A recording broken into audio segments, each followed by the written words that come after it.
Watching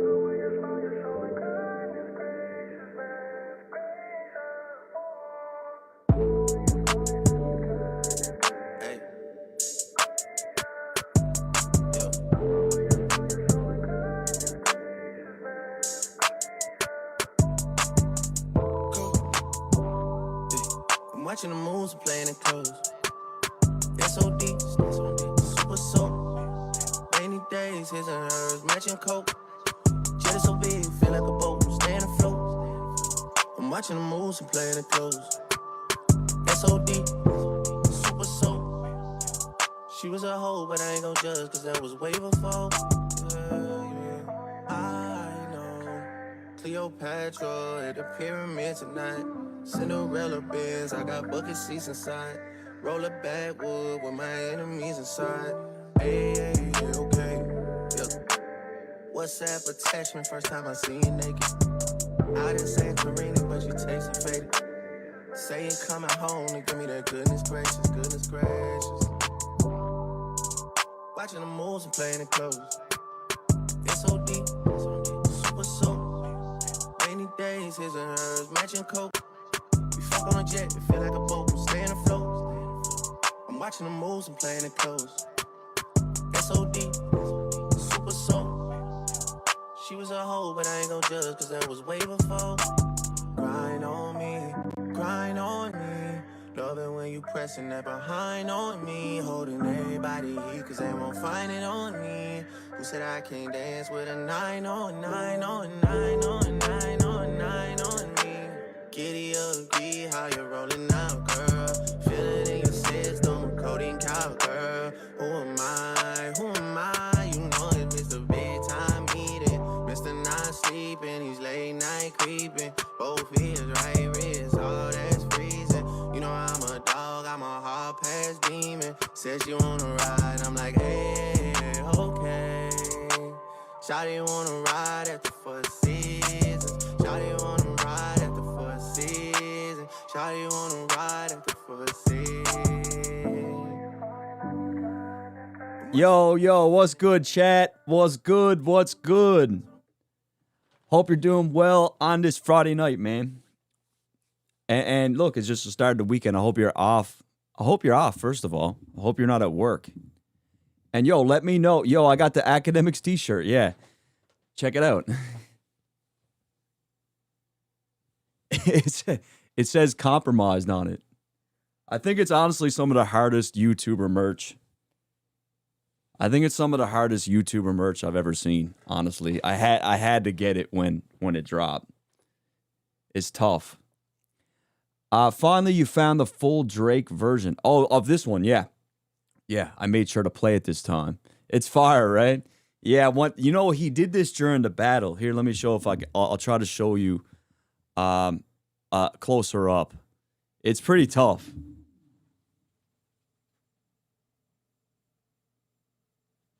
My camera, I feel like my camera's kind of flipped around, so I gotta try and flip that back. It's not supposed to be like that. You're supposed to be able to. I gotta flip my camera so you can read it, but it's pretty tough. I saw Drake downtown today in his whip. What was he driving? What'd you see him driving?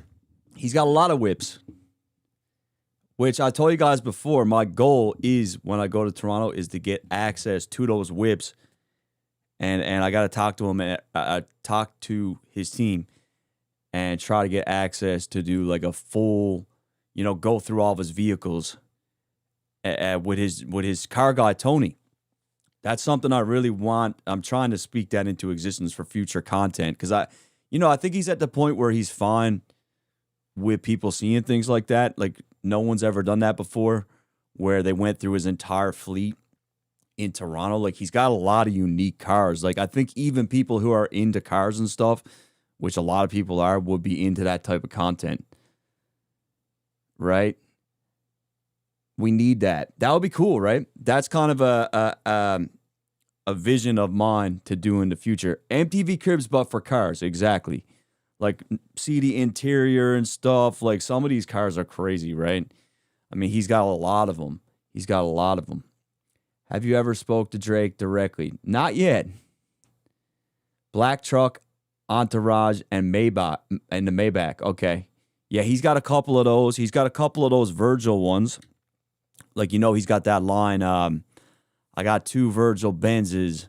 One I'm whipping right now, the other I'm keeping in mint condition. His driver, Tony, actually DM'd me a picture because, you know, he never actually, he never showed that he had 2 of them. He only showed off one of them. But if you look up the Virgil Benz, which is this really, really beautiful, like it's almost like a copper color. Well, I wouldn't say it's copper, but I just love this car. Honestly, I think it's such a perfect, it's like the perfect 2 colors to bring together, like that black and that color right there. It looks so nice, man, even with those rims. But yeah, he sent me a picture where it's like 2 of them in front of his house.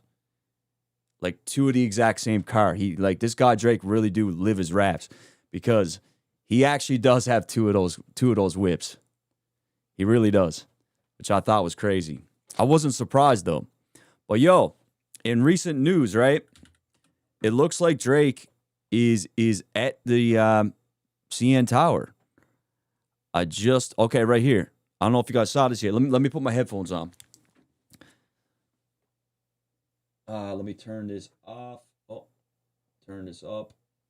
Turn that off. Turn this up. And then my headphones.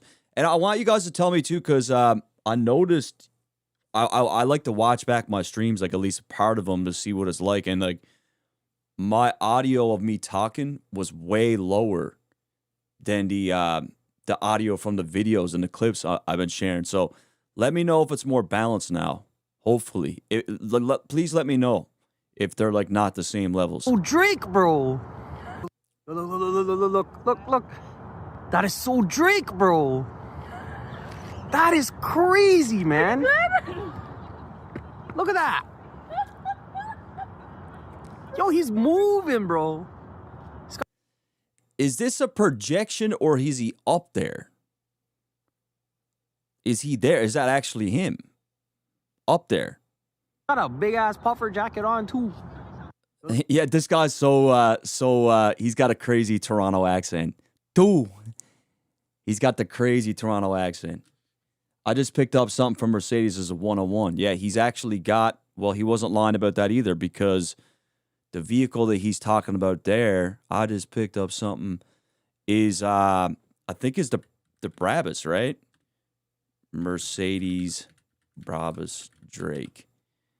So this isn't a 101. I think, you know what's the 101 that he's got? It's the Chrome Hearts whip that he's got. This is a 101. Real, it's wrapped in 24 karat gold chrome. Like apparently it's got it's like actually gold. You niggas just better not ask for no favor. Let's go. Like that looks fucking crazy. If you seen that coming at you, man, like you would, there's no way not to see that on the road. It's loud. Let's go. It's love for my brothers and debt to a trader. Let's go. Like, look at the rims, bro. What does it say? Fuck you? It does, right? Fuck you, I think it says. She might decide That's not the only one that he's got that's 101. I'm pretty sure it's the, he's got the Chrome Hearts Cullen and two. He's got a different one. Chrome Hearts Drake vehicle. He's got the black one too. Yeah, this one here. This one's from 2021. The interior of this one is like all chromed heart. Like, I love the look of this too. I think the Rolls Royce got like the nicest grill in the game, kind of. Like you can't beat the front of them. Although I do like the Bentleys. The Bentleys have kind of stepped it up too. I think we can find that on YouTube actually. Like there's some really good footage of that whip. Drake, Chrome Hearts, Rolls Royce. This is also a 101. I think this is a $1.5 million car. It's pricey.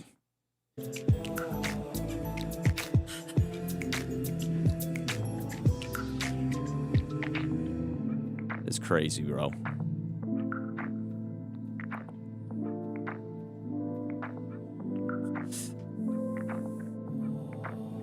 how does he even decide which vehicle to take in the daytime? Like when you've got that many. Like the most I've ever had in my life is 2 vehicles, and one of them belongs to my girl. You know? This one's 5 years old too. Yeah, you're right. I think the one he was talking about was the one I just showed. But anyways, back to the tower, right?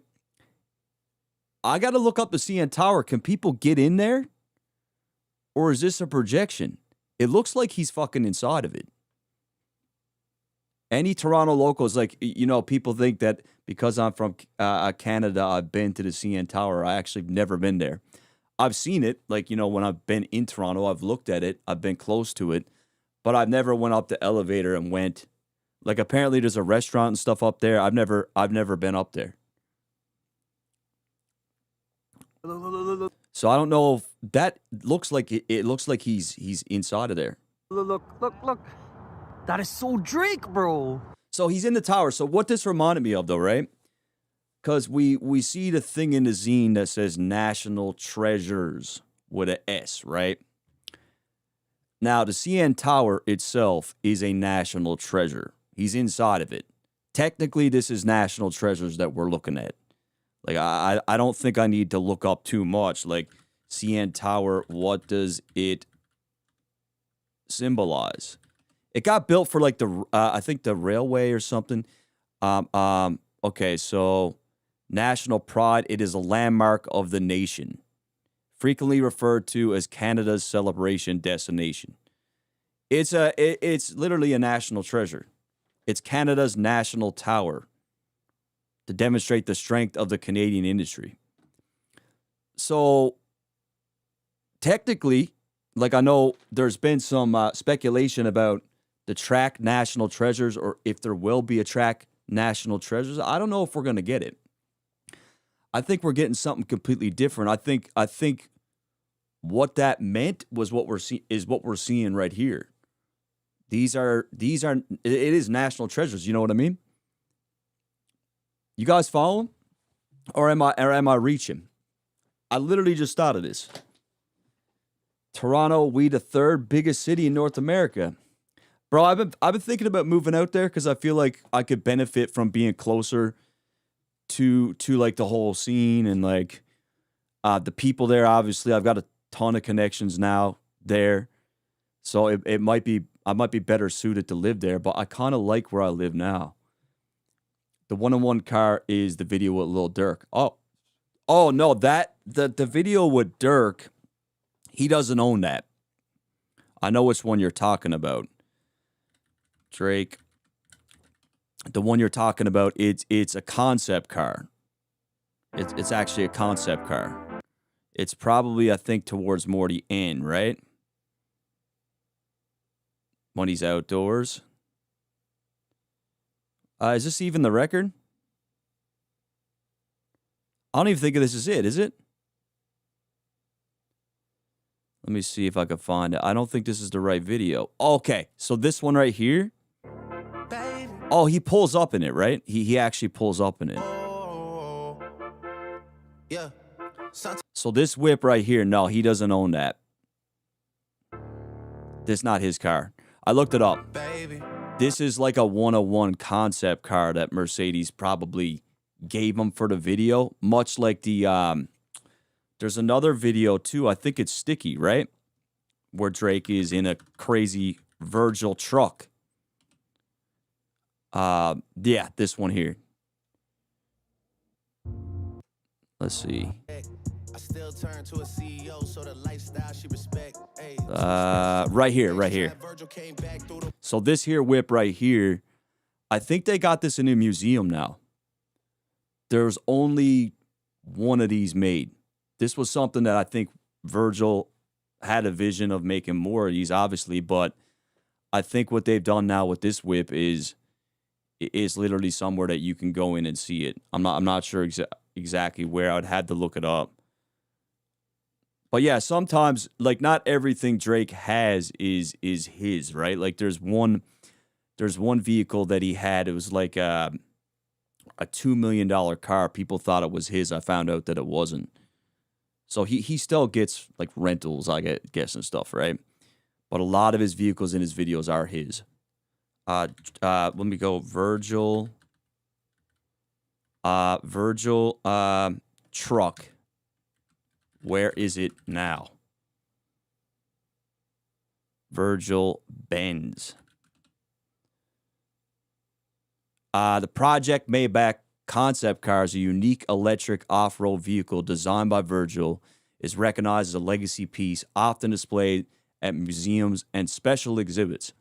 The truck-like concept was developed in 2021 before he passed. So Drake, I guess, like really wanted to have that in the video.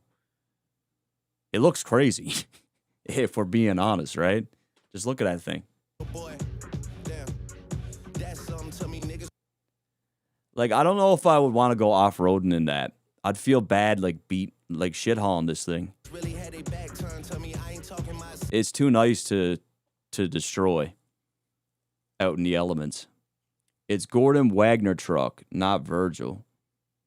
Dirt, the town lights up green on May 13th. Blue, green, red, CN Tower. Yeah, so I want to look up the CN Tower. Like, let me look up a tour. CN Tower tour. Let's try and find out where exactly he is.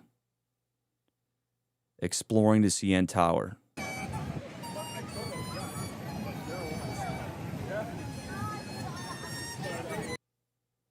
Go up a little further. Oh, it looks like that's where he is. That first level, right? Jeez, that's going to give me a seizure watching that. I'm going to fucking start seizing out, bro. I don't like this.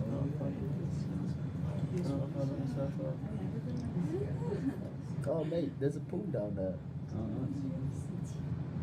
I'm not. I gotta go skip ahead, bro. My computer's really bright. That's fucking with me. Hold up. Okay, so he gets here.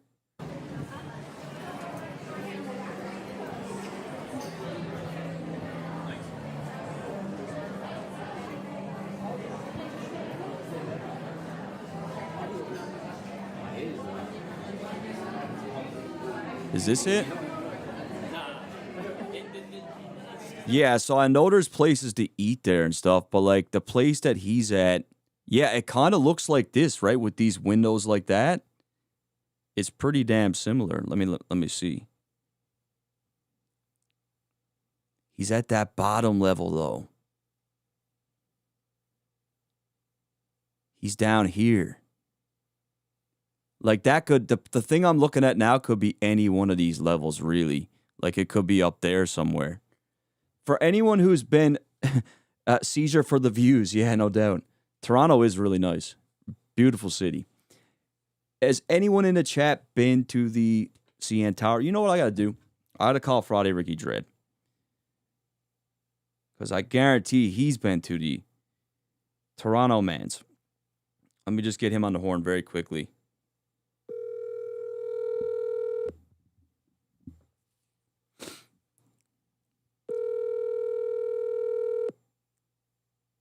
Can you rent the CN Tower out? Probably if you're Drake. Probably if you're Drake, you can. Yeah. Into voicemail. The person you're trying. Yo, I was just gonna. Let me text him.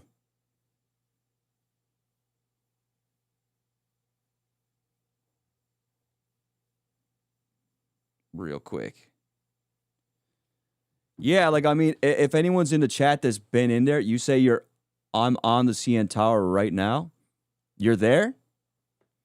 Well, and like, I just want to see where he's at, because if he can, like, you know, there was rumors going around that there would be something projected on the CN Tower. This is not really a projection. This is like literally he's up there. Like, I was thinking projection meant that something from the outside is, you know, project like a projector.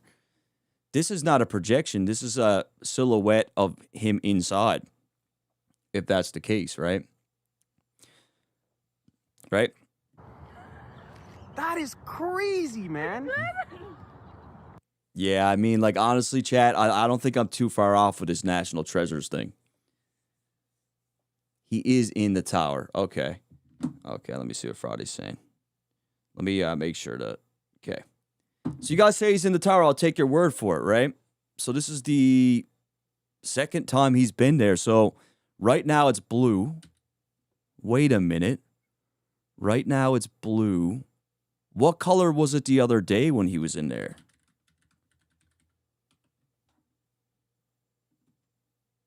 Okay, it was red the other day when he was in there. Okay, Ricky's calling me. Yo. Yo, I got you on stream, bro. I had a very quick question to a Toronto man. Talk to me. Did you see this clip of Drake? He's in, like, he's kind of like a projected, or his silhouette is on the tower. Have you seen that? I don't know if his silhouette is on the tower or if he's on the inside. That's what I'm wondering. Can you I think go? he's on the inside. Yeah, that was our main question because, like, obviously I know you could go there, but he's at like that very bottom ring level, and I think he's in there, right? He's in the tower. Well, there's a restaurant up there, right? So Yeah. There might be a way to get in from there. Yeah. Okay, so he's in there. Okay. Yeah. That's fire. You know, one thing we're noticing now is like right now the tower's blue. He was in there. Yeah. The other day when he was in there, it was red. It was a red tower. It looks like it's red and yellow, but we're just kind of looking at that now. But yo, I appreciate Did you, bro. hear the news that I broke about National Treasure? No, what was that? What was the news? Let's hear it. So it's actually up on my Twitter. I was on my live stream earlier, and I got intel that National Treasure is going to be on the album. It is? Minus the Pressa verse. Oh, see, I was talking about that the other day where I was like, man, look, I got love for Pressa, but Drake was cooking on that first verse. Like, we needed him to continue. Yeah, apparently there's going to be a second verse from Drake on the song. Good. And I'm not sure on the feature, but I got the information that Pressa has been taken off of that. So. Oh wow, you know what I was thinking, bro? Like, cause you know in the zine he had that thing that said National Treasures, like more than one, right? And Right. a lot of people were speculating that maybe he might have someone else from Toronto on the record with him. But the way I'm looking at it is like, yo, he's in the CN Tower. That is a national treasure of its own. So him being in the CN Tower, that's National Treasures. Him and the CN Tower, right? Possibly, if it's for the song National Treasure or Treasures, then cool. But what about the little baby rumor? Or I won't even say it a rumor. The confirmation that he was. Did he talk? Did you talk to him after? No, I haven't. He never messaged you. Okay, yeah. So, I To mean, me, that's more confirmation that him not even trying to dispel the information out there. Academics spoke on it. Still crickets. Nothing. Nobody saying anything. the only people that I've heard say things was Jared and Insider Hub, but like, yeah, nothing like crazy official. Like for me, like I'm not taking nothing away from Jared at all, right? But like for me, I feel like there's two people that are really go-to people for the Drake stuff, and like I trust Maul and I trust Ack when it comes to, you know what I mean? Exactly. And I feel like with information like that, once it went out there and the post started going viral, before he went live, which he went live last night, like 12 o'clock or something, right? He would try to verify his information before going to react to our clip. Yeah. And then spreading false information. Who, Drake So would? I'm gonna go. I'll go with Ack over Certified Jared. Respectfully. Yeah, no, I feel you on that. I feel you on that. The interesting thing is, like, your boy talked to a girl she claims she literally saw a little baby. So the only other thing that I'm thinking is, like, we watched the game. The game landed in Toronto for like 24 hours, whatever it was. Like, is Drake going to do a video where he showcases, like, and includes a lot of the people that kind of stuck by his side or never turned their back on him? Like, not necessarily a feature, but just have them in the video with him in some way. Or, you know, is Chuck Taylor on the album? I don't know. But that could be that. It might be a possibility. It might be, even if it's not a verse, interlude, something. Who knows? Yeah, yeah.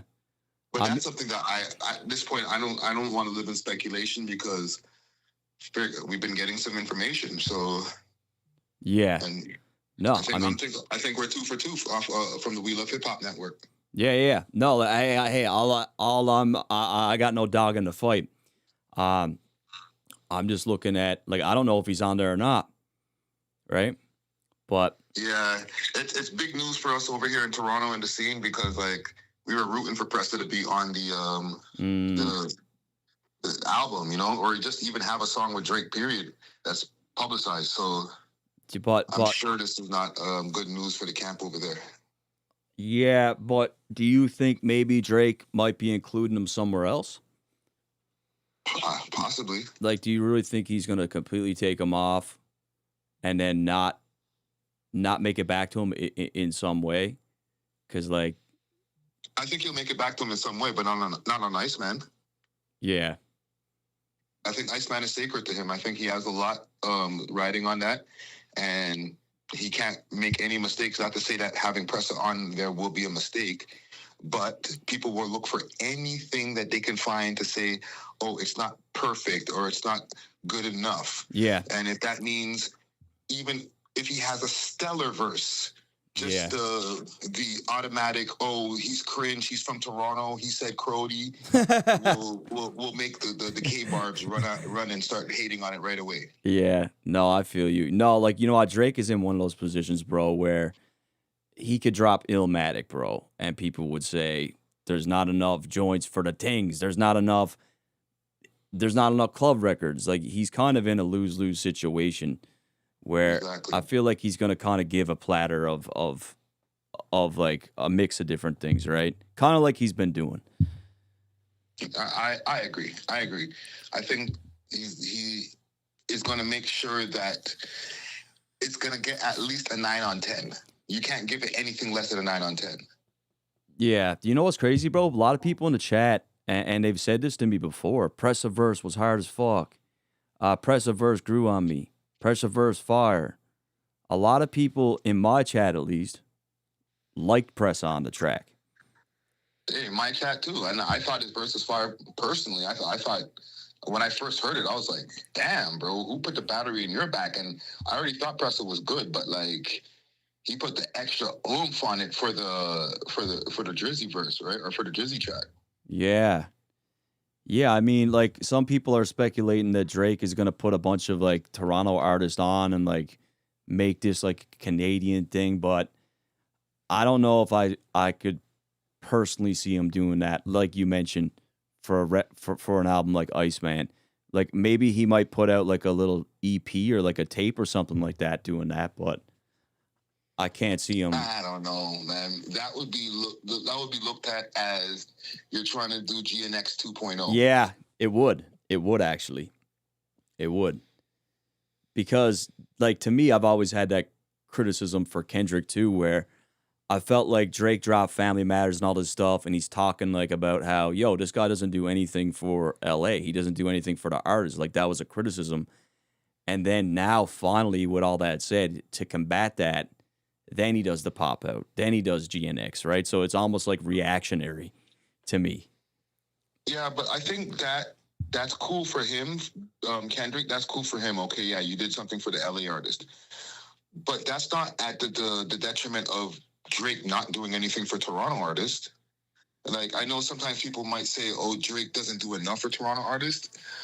To be honest, I beg to differ. He's tapped in with multiple artists. Yeah. He's giving multiple Toronto rappers a cosign, whether it's from him reposting them in his stories, him giving them. He gave Top 5 a major cosign when he first got on, like by posting him not even like on his feed. Pressa too.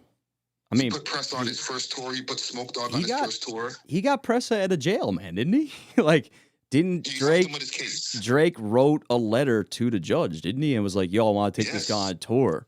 And the judge was like, the judge obviously knows who Drake is. And he's like, yo, look, young man, you got an opportunity right here to go travel with Drake. You're good. I'm going to let you off. That's pretty much what happened, right?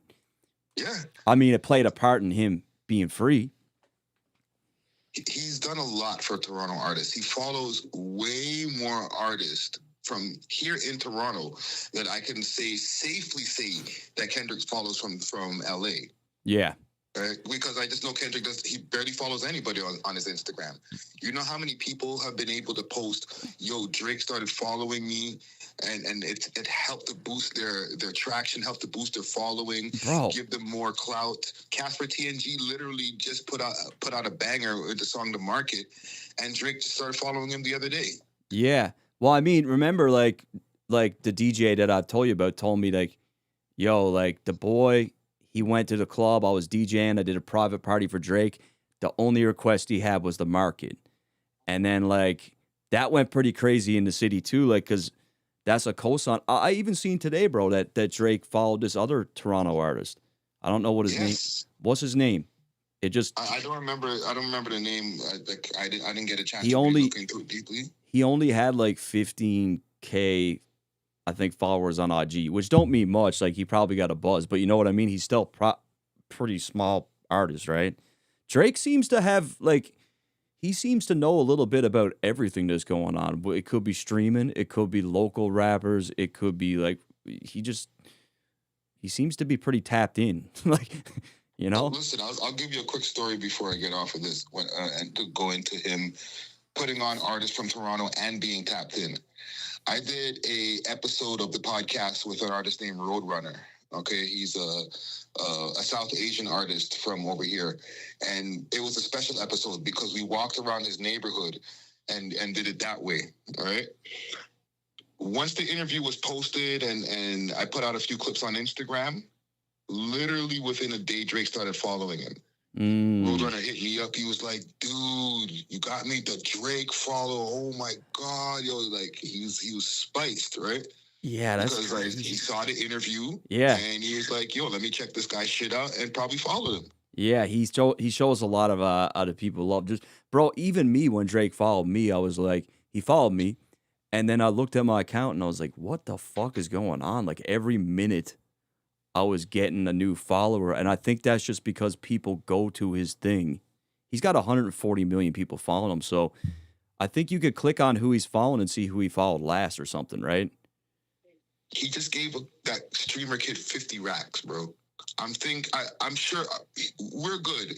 There might be people who might still complain, but I'm just giving you just a few examples. I could probably give you like an hour worth of examples of how he's put on artists. Bro, I think that would make for a pretty good video, to be honest. Hey, I agree. You know? Because that's like something he gets a lot of critique from people outside of it. That's why I like talking to you, because you're in it. You're the biggest podcast in Toronto for hip hop. So you're about it. So, and you've been doing it for what? How long? We're going on year 9 right now. So yeah. We're in year 9, so that's far, bro. But yeah, I'm excited to do the stream with you, man. With all the stuff we got for the people, you know. Yeah, man. Thursday's gonna be a movie, brother. It's gonna be a movie, man. I'm excited. I'll touch base with you now. You know, if it's not this weekend, it'll be early next week. Sounds good, fam. Okay, bro. Appreciate you, man. Yeah, so that's Friday, Ricky Dread, man. And I see people saying, like, oh, he's not a good source. Bro, he talks to Drake directly. He talks to Drake on a pretty frequent basis. You know? And he's got mad cool stories about Drake. He was telling me one about before Drake even got, like, famous, long before he got signed.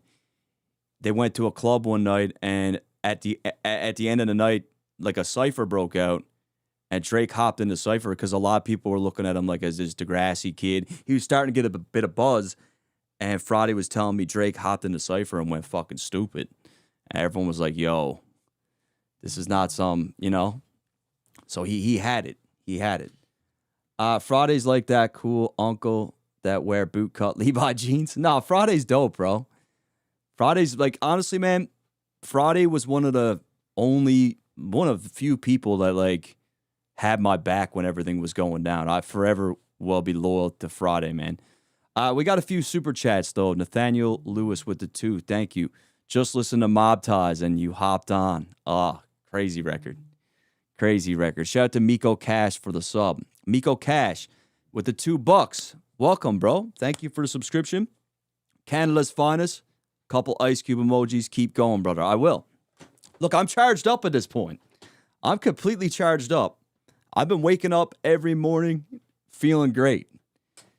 Like, you know, I'm just completely energized, bro. $10 from JXV88. I just want to say something. It is disgusting how one side supported the label West Coast K-pop fans when it's proven that Frank Ocean was done dirty by UMG and they was cheerleading for him. Pathetic.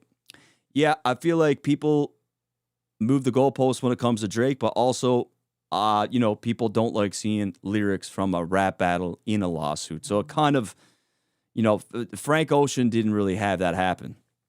Frank Ocean's kind of like TLC or you know, you can name a variety of artists. Kind of a different situation, same fight, different conditions, right?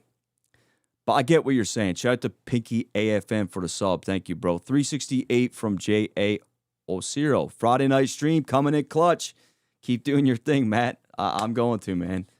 I'm going to. Like I said, I'm hyped. I'm hyped for this. We're all experiencing this together, so it's dope.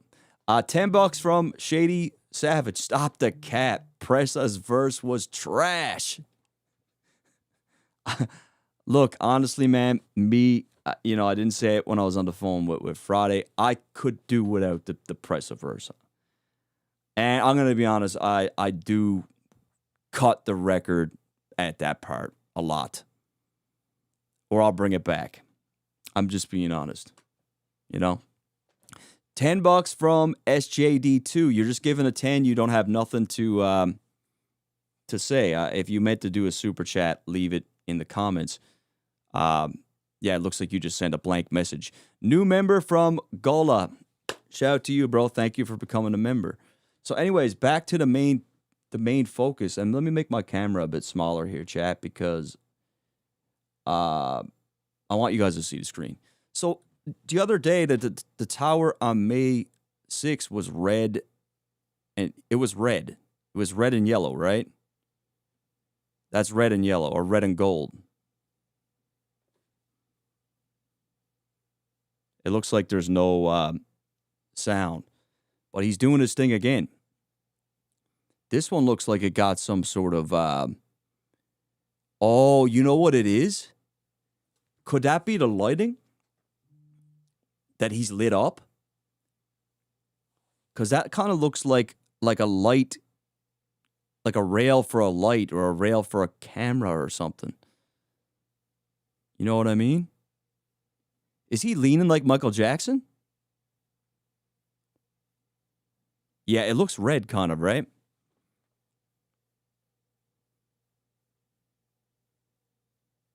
Shout out to Balsam2892 for the new membership.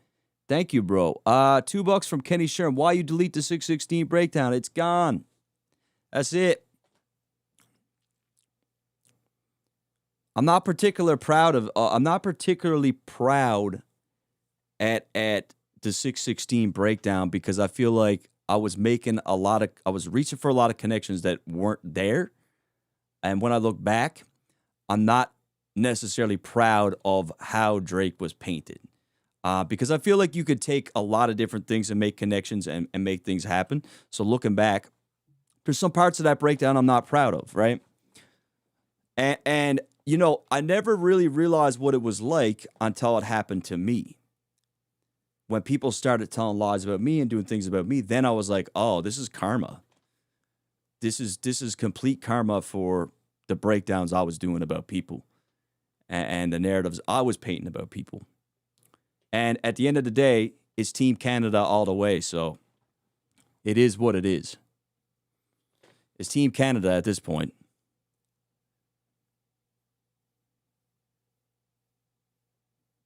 Right?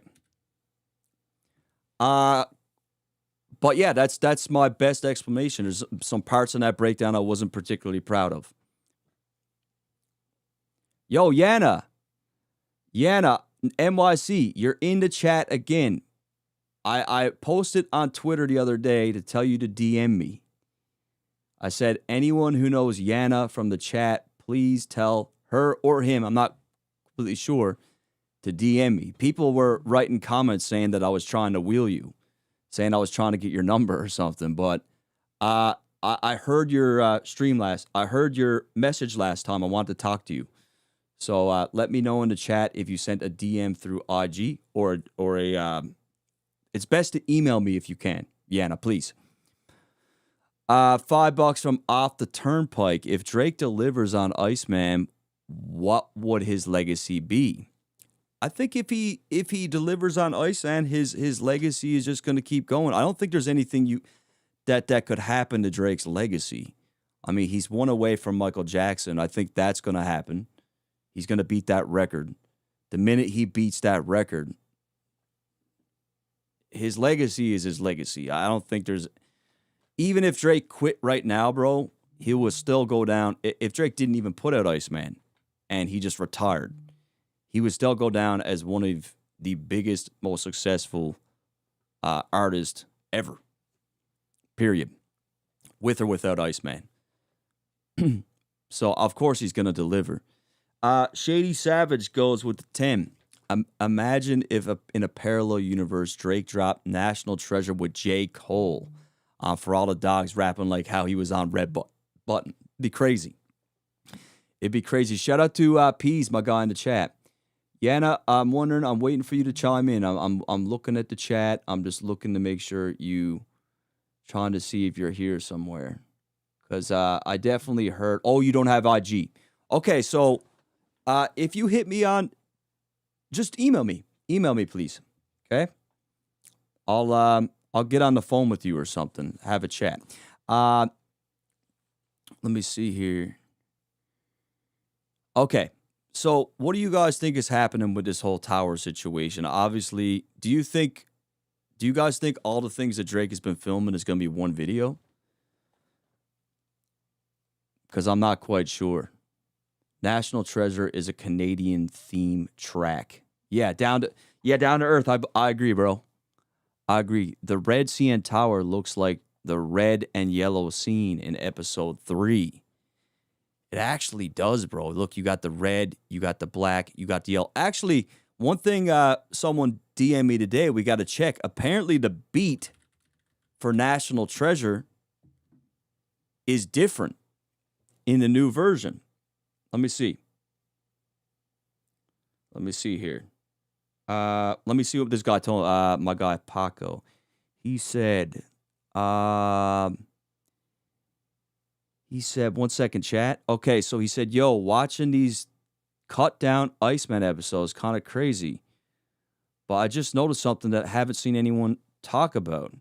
I don't know if, I can't find anybody else saying this, but I just rewatched all 3 episodes, and one thing that I realized, okay, wait, that's not the part. He was telling me something different there. Else kind of think, 1 second, chat. Where's the National Treasure part? 1 second. Which record was National Treasure in? It was episode 2, right? I thought he said that it sounds different.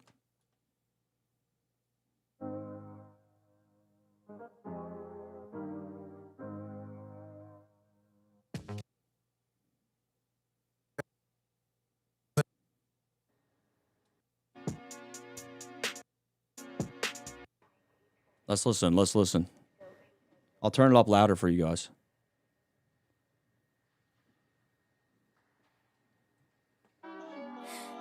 Yeah. For the city though. Yeah. You gotta light the tower up for this. Yeah. Okay.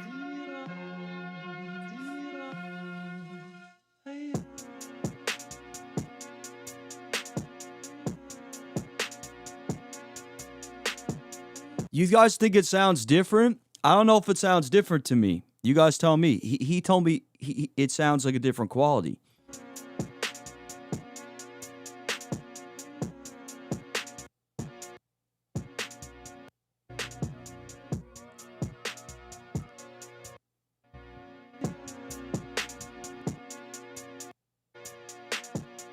I don't know. I think it's the exact. You said let it play. Okay, I'll let it play. It sounds the same to me.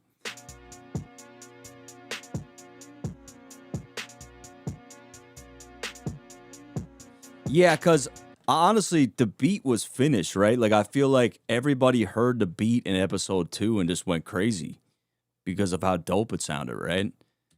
I don't know if he said it's not in episode 3 at all, but did they add anything in here?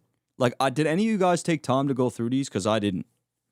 One of the things he mentioned to me as well, which I never noticed before, he said that Drake is wearing a necklace in episode 1. Like ice.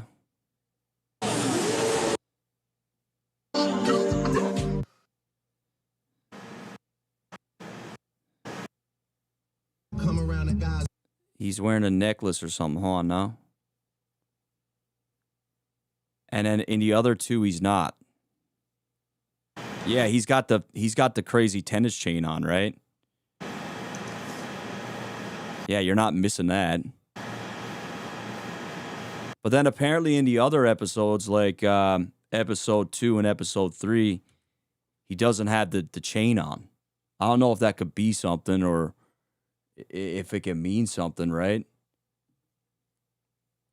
Style, choice, design, choice not to wear it again. Yeah, it could just be. But wait, he's got the earrings in here. Does he have the earrings on in episode 2?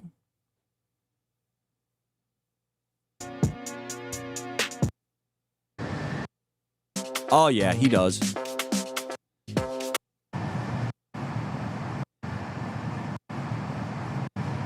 I mean, he was on tour. He might just not travel with that. Who knows, right? He probably left that tennis chain at home or something, because at this point, he was on the road. But yeah, he's definitely not wearing the chain in these 2.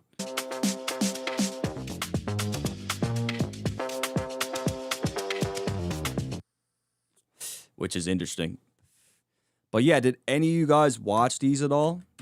Because I'm curious if there's anything different with anything. I think the whole intent really is, like, he's putting these cut down, reduced versions of these so that people will rewatch them and get familiar with the story. Cut out the fat so that way people get familiar with the story before episode 4.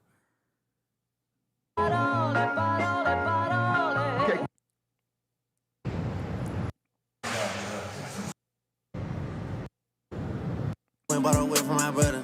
Same body but 2 different colors. And I might just sell, I get another. Small price cause he kept it 100. How many of these tracks would you like on Ice, man? Because I don't think any of them are. Yeah, it's literally just cut down, right? I think Lake Como's the one. Lake Como should be on it. Yeah. Shout Lake Como. Yeah. I come back from tour. My brother. Hey. Yeah. Let me pipe it up. Let me Lake Como, cigarette boat, cashmere socks, cashmere coat. Jazz Gablo goes, how many times are we going to watch this shit, bro? I just wait for the album. Yeah, I feel you. Nah, you're right, man. You're right. We're just all kind of getting excited, right? Shady Savage, Imagine. Okay, we got that one. So, yeah, let's see what else is on the timeline. I just want to pop on for a moment. I think that's the most recent developments we got. What I want to show you guys actually is one of the slides that I just finished reviewing. It's getting close. But I want to show you this one slide that I thought was really interesting, right? So if you go,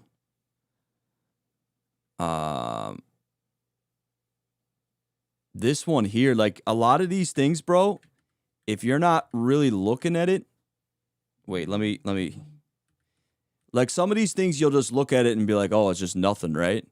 But if you actually pay attention,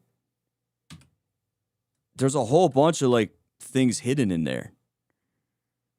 Like a big part of this zine, and this is what tells me he's not going back with UMG. I will be shocked.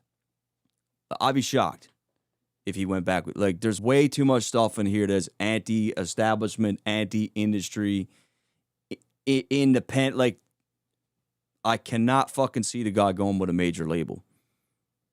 I think something big is coming. Otherwise, I looked at this whole entire thing incorrectly. There's just too much. But yeah, if you look at this one in particular, right? So if you really zoom in, this is basically the inside of the industry, right? So like, you'll notice here we got Mickey Mouse, we got Sonic. They're disheveled and fucked up. We got Spider-Man. That's Jesus's face right there, right? And like, basically all of these characters, like, the same thing happened. Like, Mickey Mouse kind of started out one way, where he was like this mischievous mouse who he was like a troublemaking mouse or whatever, right, in the beginning. But then eventually they wanted to market him, and they made him like way more friendly. They made him like kind of cute and cheeky and marketable. Same thing happened with Sonic the Hedgehog. Like, even the people who created Sonic were eventually pissed with what he ended up evolving into, like what they ended up turning Sonic into. Same as Spider-Man. Like, the two people who created Spider-Man fought over that. Like, they fought deeply. One of the guys ended up quitting the company because of it, because of what they wanted to do with Spider-Man and like changing the point of the character in the first place. Basically what they did was Peter Parker had, if you look back at like the origin, they changed his whole personality, right? Then you got Jesus Christ, who I don't think there's anyone who's had their story repackaged and retold and repainted more than Jesus, because when I think about it, Jesus only had one story. Like, one thing happened to the dude, whatever it was. But it was only one story. That's the truth. And then, how many different versions of that, like how many different religions and churches, and like, here's what we think happened, like using his image and likeness. And like, a lot of these churches are just big corporations. Put your money in a collection plate and sit down and let us tell you our version of the story. The other churches are wrong. So that's kind of the industry. And like, even like when you look at this woman right here, this is what happens to these, like, she just becomes she's reduced to a symbol for sex, right? And really, this is kind of what happens to all the artists in the industry, like, where you got these jesters, like these clown jesters are like, they're meant to perform, and you're stuck forever. Maybe I'm like schizoed out here, but the reason why I think the reason why I make these connections is because of the things that come before, knowing what happened to Lil Kim, knowing what happened to Aaliyah, this guy as well, Calico, and then just slides before that, Bridget Bardot, same thing. They used her image and likeness, right? She never had control of that. And then the most famous one ever, Tupac and Biggie, which I already went over the slide before. So there's a huge theme about the media painting narratives and doing what they want. Because I explained to you before, they took, one photographer took the picture of Biggie and the picture of Tupac, and then they used it to push narratives. Like, they used those images to push narratives about the East Coast, West Coast shit. They died. Then they used the exact same images again 1 year later to talk about their deaths. Then 10 years later, they did another edition, a 10-year Tupac Biggie beef edition, and they used the exact same images again. So there's a huge part of like, it could be any of these guys. Like, Drake is saying that the media could do, like, the industry, the apparatus can do whatever the fuck it wants with your image once it's out there. You don't own it. And it ties into the beef. Even when I think about the Kendrick and Drake beef, if you really trace it back, a lot of it was amplified by the media, these lists, by radio, by fans, all those things, right? All those things. Like, had none of that happened, do you think they would have really went to war? I think a big part of it was like the pressure of the media and the fans. And this is where you get this. And obviously, you know, a big part of Drake's lawsuit is the fact that he feels like the version painted of him during the battle was fabricated. So it all ties together. It all ties together. Frank Barza, thank you for the sub. $2 from HTT. Dirt, that stuck song gonna have you wiggling hips. Straight up, bro. Thank you for the 2. 10 from, it's an E and then it's nothing. I feel like he's making his version of the baller blocking movie that Cash Money did. Hence the Lil Wayne profile picture in which Wayne was known as Iceberg Slim. Yeah, you know what? My guy Apox came up with that theory, and we could check it out.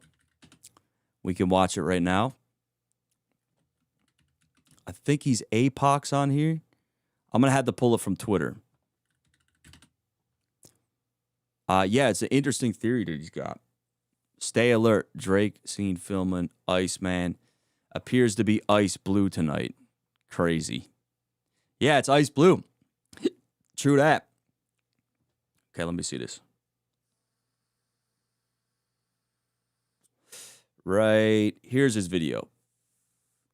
Here's his video right here. We could tap in and watch this for a sec. Drake just told us exactly what the Iceman rollout is. He just didn't really say it out loud or post it, or it didn't come from a news article. It happened right in front of our faces. Ice blocks on a flatbed truck downtown, crew jackets that say freeze the world, a cemetery shoot, an explosion, Adonis in a cop car, Toronto City Hall taken over for filming. You've seen the pieces, but are we making the connections yet? Because every single shot Drake has been filming lately has a lineage that traces back to one Lil Wayne photo from the 1999-2000s era that Drake used for his new profile picture on Instagram. And once you see it, this bigger picture, and realize what Iceman actually is, you can't unsee it. So stay with me, because we're going to show you how Drake's magnum opus, Iceman, is following a blueprint that goes back far in his lineage in hip-hop. What's good, y'all? Apox here. There's going to be a ton of crazy content coming on the way, so make sure you're subscribed, follow me on the socials, and stay locked in, because it's about to get crazy. I appreciate it. Before we go anywhere, listen to Drake himself. I think when I first started out, I just wanted to be as important as Lil Wayne, because I felt like nobody was ever going to be as big as Lil Wayne. By the way, I don't think that anybody ever in music from now and before and the future, I don't know if there'll ever be anybody that will work harder than that guy. So that was a big thing that I paid attention to as well. It was just he has the most insane work ethic. And man, there was nothing like Wayne. I used to watch Wayne cut 4 or 5 classics in a night. Yeah, I think initially my goal was just to be a protege that didn't flop. You know, I just wanted to be somebody that was remotely as important as my mentor. So when Drake keeps changing his profile picture, it's not just for nostalgia or appreciation to Wayne. It's an entire philosophical worldview that he's applying to himself and his career at that certain time. A few weeks ago, he had the Lil Wayne photo, again from the 1999-2000s era, when Wayne was with the Hot Boys and they were about to go perform on the Jenny Jones show the song The Block Is Hot. Now this was showing Wayne getting ready to step out and do his first performance, national television and kind of on the world stage in a way that he hadn't done previously. This was used by Drake in a way where he wasn't just saying oh, this is a picture of Wayne that I really am fond of. He was using it to show that he was in the early stages before he takes the stage. And now with this switch to the new Lil Wayne photo, there's a whole new philosophical worldview. Yeah, Drake has got a crazy run of Wayne photos. He's had, I don't know how long, some of you guys might know in the chat, but he's definitely had Wayne as his profile picture for quite a while. Maybe 4 or 5 years. I always looked at it as like just him paying homage to Wayne, because I feel like he does that a lot at shows and shit too, where he's not afraid to like give major thanks to Wayne for signing him and for his career and everything, right? So I kind of looked at it as homage. Some people call it homage. I think you could say either or, right? Homage or homage. Take the H off. Doesn't really matter. But yeah, like I think what he's onto here is pretty interesting. That I'm going to show you here, and it's kind of crazy. Last Friday, he changed his photo to this 1999 2000s era Wayne photo. But look at the toque. It isn't fully visible, but it definitely is the hat that says iceberg on it. So it can be clearly seen. This is a crazy connection here. This is a good connection. Like he's saying that Wayne had a hat on that said iceberg on it, which is, you know, crazy catch. In the profile picture, the toque hat that Wayne is wearing says iceberg across the front of it. Now, Iceberg was a brand that was very popular in the early 2000s. Now, there was another hat that Wayne was known for wearing, which was the Bart Iceberg hat. Now, this hat was, again, very popular at the time. And a fun fact is that even later in 2023, OVO brand recreated the Bart Iceberg hat. So That's this is another fire. direct connection. I would have copped that if I knew at the time. That's fucking sweet. Yeah, they recreated it, eh? OVO kind of taps into the nostalgia and stuff like that, too. Like, their shit's been growing like crazy over the last couple of years. To that era of Lil Wayne and Cash Money. Now, Drake doesn't pick these photos by accident. You just have to follow along with me for a second. I'm going to show you exactly why. Who was Iceberg Shorty? In 2000, Cash Money released a film called Baller Blocking, a New Orleans street movie. The whole crew was in it. Birdman, Juvenile, BG, Turk, and of course Wayne, who plays a character with a nickname, Iceberg Shorty. And it wasn't just for the movie. Wayne put it on wax. In the lyrics to his song Fuck With Me Now, Iceberg Shorty is in his bars in his own words.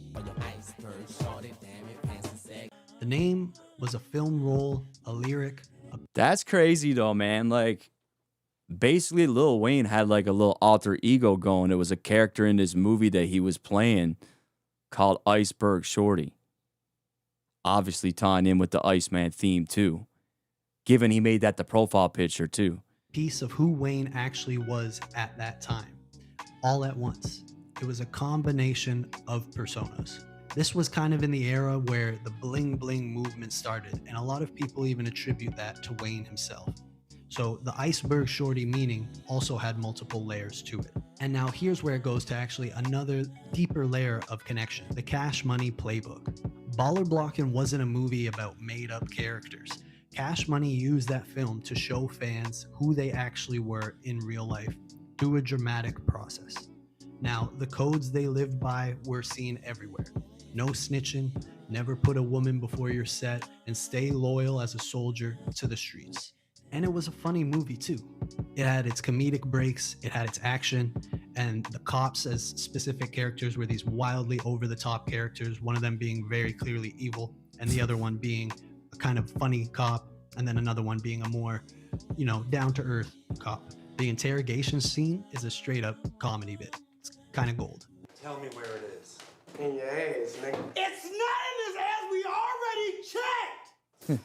So there's codes and comedy, truth, dramatized, music, mythology, and a whole movie all rendered into one piece of art. Now, in the Baller Blockin' movie, they use their songs as well, in the same way will be applied during the Iceman cinematic rollout. Now, hold that in your head for a minute. This is pretty good, man. Like, we gotta, after this, I'm gonna have to get you guys to go over to my guy's channel and subscribe, man. He's just getting started. Because now we're going to show how Drake is reaching back and using this exact playbook, the evidence. So now look at what Drake's been doing. Start with the smoking gun. The crew members all over Toronto wearing jackets that say Freeze the World Film Crew. That's not just a music video branding. That's a unified production identity. That's what you put on jackets when everything you're shooting belongs to one thing. Icebergs on the flatbed truck rolling through downtown Toronto. Iceman imagery as a physical set piece in the streets. A real explosion that's an action hallmark, blockbuster level production. All the signs pointing towards an actually full budget cinematic piece of art, a Yeah. movie. Toronto City Hall taken over. The city itself becomes a stage. A cemetery shoot, morality and mortality, operatic drama. There's already themes that we're seeing here that could be a full narrative and a high level dramatic piece. We saw Adonis in the cop car, father and son, generational connections. And Yeah, that's crazy, bro. I can't wait to break this thing down, man. This is going to be like the most fun. This is going to be the best. This is going to be the funnest thing to break down. Like, this is going to be crazy, bro. The detail in this, I don't even know what we're in for, but I know we're in for a treat. and possibly comedic in the same way Baller Blockin' had the levity of the comedy that it used. Now there's more to it. The Houston Ranch shots that were shown in the zine, some of those pages are more than likely music video frames or also parts of the bigger production of the Iceman movie. Yeah. And then we have, of course, the streams. Iceman live streams episode 1, 2, and 3. The Iceman streams have been cinematic since day one. The Yeah. sets, the costumes, the drama, the lighting. He's been showing us the grammar of what he's been making this whole time. So from Baller Blockin' to Iceman, Cash Money mythologized New Orleans.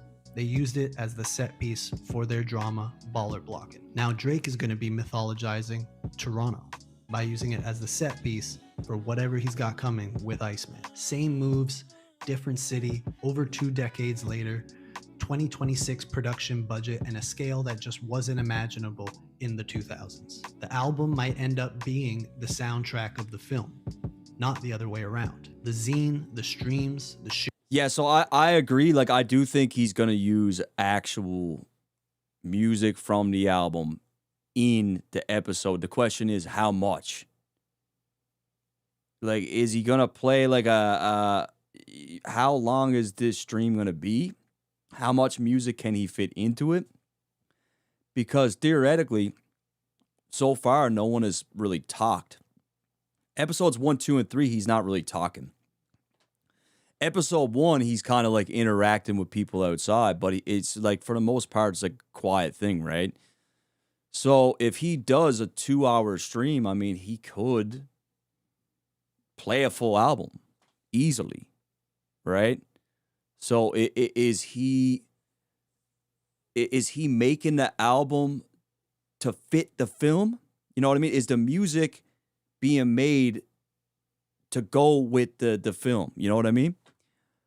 Or is it just like, because what we've had so far is him just kind of overlaying random tracks that, like, they don't really connect with the overall theme of what's going on. He was kind of just putting music in there, especially if he had to go from one spot to the next. He tried to fill it up. Like, if he's driving in the car, it's obviously boring, or the truck. So he's playing music just for entertainment factor. The music didn't necessarily fit what was going on. So what he could do for episode 4 is he could literally have designed these tracks as a soundtrack to the visuals and what we're seeing, which will be crazy. So I think he might very well do that. Shoots, the profile picture, these aren't separate rollout pieces. They're one complete artwork, Yeah. cross-media by design, as the entire Iceman rollout has been, taking place across social media, live streams, and of course out in the real world, with the ice block structure, the frozen seats, and probably more to come. And this has a tradition. Obviously, the connection to Iceman being a movie has been made many times now. People are seeing this online and theorizing about it. And after seeing these scenes being filmed in public, more like clues being dropped, obviously people are starting to make these connections. Main point I'm trying to make is that this lineage for Drake goes a bit deeper. And I believe that's why he might be doing it. And while other artists have done it, it's still possible for him to do it in a unique and special way that's true to himself. Yeah. So recently, of course, we had Kanye who did it with My Beautiful Dark Twisted Fantasy. Tough to beat. Beyonce had done it with Lemonade. Tough But to beat. notice there's a common theme between all those projects I just mentioned. And what I think the connection is to Iceman that they're not just albums and records. These were records that the artists were swinging for the fences. Yeah. They were going for their magnum opus. Yeah. And I would argue that Kanye achieved it with My Beautiful Dark Twisted Fantasy. It's up there. Beyonce's Lemonade, obviously a very critically well-received album. Yeah. Now, the visual feature form is what artists reach for when they're making their biggest statement. And Yeah. if you saw my earlier videos of Iceman covering the live streams, you already know I mapped out how Iceman closely resembles opera, from arias, which are songs detailing themes and characters' thoughts and feelings, along with the drama, sets, costume, dance, and the performed live aspect of it. Now, Wagner had a word for it, which I can't pronounce. Let me see. Guest. No, I'm not even trying. But it means the total I'm not even art. trying. Music, drama, spectacle, all collapsed into one artistic event. Yeah. Pagliacci is an opera about a performer who can't separate the role from himself anymore. And that's like Drake filming as Iceman in his own city. The Mask and the Man. Iceman, Drake, Aubrey Graham. Where's the distinction? Well, we'll have to wait and see. Yeah. La Forza del Destino, the Force of Destiny. As I talked about in my previous video, the opening song that was played in the Scary Hours 3 trailer, which came after For All the Dogs dropped, is very significant. The profile picture enforced this even more. That Force of Destiny has been the lineage and has been moving since Drake started in the rap game. From Iceberg Shorty in 2000 to Iceman in 2026. Drake just brought his destiny full circle. Drake's Iceman will be beyond just music. It's going to be a movie. Make sure to follow. What a video, man. What a video. This is, look, man, like, this is someone that I'm on the phone with daily several times. He was actually someone that I actually hired to get help when it came to this zine. So you're going to hear me shout him out quite a bit in the breakdown because I was looking at so much info that I got kind of overwhelmed. So I knew he was doing dope theories, and clearly he is doing dope theories. So you're going to hear me shout him out throughout the, I'm giving him his flowers for the connections that he made as part of the zine, right? So this channel right here, I would love for you guys to actually go subscribe to this channel right now. So if you type in A-Pox, P-O-X, media, please go follow my guy's channel, man. He's really trying to improve. He's really, like, for his first couple videos, this is like he's gonna be great at this, right? So it's great to see. Let me look at a few super chats here. I feel like he be making his version of the blocking movie. Yes. So that's what we just went over. So it's pretty compelling what he just put together there. Bryce Blackwell, how many Conductor Williams beats we getting? Maybe one. Maybe one. Maybe one. Something like that. I don't think there's gonna be too many. Smoke Tizza, thank you for the subscription. And Anthony Sonny, thank you for the subscription. $2 from Self-Made. Dirt, I sent you 2 classic chill records on XMUTIM. I'll definitely make sure to check them out after the stream. I will try my very best to remember. And I'll give you some feedback on it, bro. Thank you. 5 from Nathaniel, my God. Why would Ackman want to acquire UMG if they're losing one of their top 2 biggest artists, Drake and Taylor? It makes me think we're missing something. Well, the thing is with Ackman and Lucien, I believe, planned this whole thing for a while. So if you look this up, I think they totally planned this a long time ago. So you could see here, one man can kill Bill Ackman's $64 million bid. Wait, I don't think that's the right one. So this guy puts up 64 mil. This Bill Ackman guy, he's like a known investor. And basically what he does, or what he's become known for, is he'll find companies that he feels are undervalued. So if he sees a business proposition, something to invest in, and he feels like he can grow it to be way bigger. That's what he does. He's been known to take businesses that are even failing at times, and if he could see a way to make it better, he has. And obviously, he's had a lot of success doing this. So this is him. The only person who can cause you more harm than a thief with a dagger is a journalist with a pen.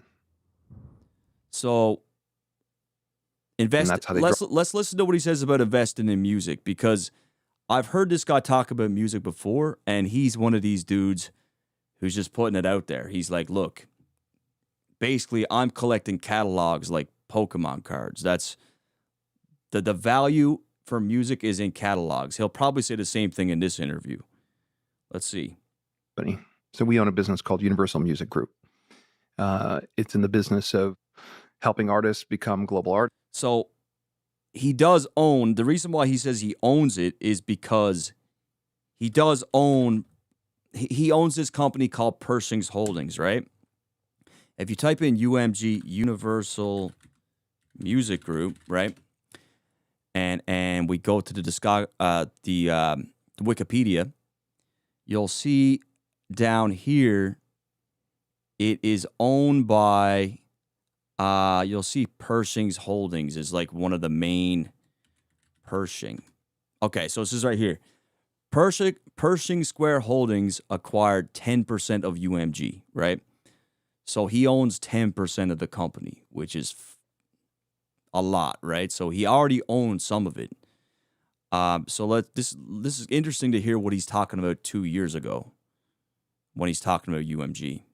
Artists, sort of the recorded music business, and it's in the business of, owning rights to sort of the music publishing rights of songwriters. And, I think music is forever, right? Music is a many thousand-year-old part of the human experience. And I think it will be, thousands of years from now. And so that's a pretty good backdrop to invest in a company. And the company basically owns a third of the global recorded music. That's, the most dominant sort of market share in the business. Yeah, UMG is the biggest, right? Like, that's why I always say Lucian Grange is the most powerful man in the music industry, because when you're looking at the big three, like Warner, Sony, UMG, UMG's got the most market share. So what he's saying there is correct. They're the best at taking an artist who's 18 years old, who's got a great voice, and has started to get a presence on YouTube and Instagram, and helping that artist become a superstar. And that's a unique talent, and the result is the best artists in the world want to come work for them. But they all... Yeah, you're only telling half of it though, buddy. Like, that happens for that happens for the superstars. He said it right, because how many others are signed? And look, they're when they get signed, they think their dreams are made. Like, these labels are flying them out. They're taking them to fancy dinners. They're giving them gifts. They're giving them Rolexes. Like, come with us, sign with us. Think you made it. And at first, I'm sure the record's at your beck and call when you're hot. But then when you start cooling down, probably can't even get them on the phone to help with your album. Nah, we're not ready to put your album out yet.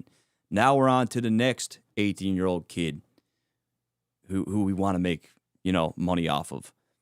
So, yeah, I'm one take. That happens for like 1% of the artists or less. Also have this incredible library of, the Beatles, the Rolling Stones, U2, etc. So, and then if you think about what music has become, it used to be about records and CDs and, 8-track tapes for those of whom, and it was about a new format, and that's how they drive sales. And it's become a business which is like the podcast business, about streaming.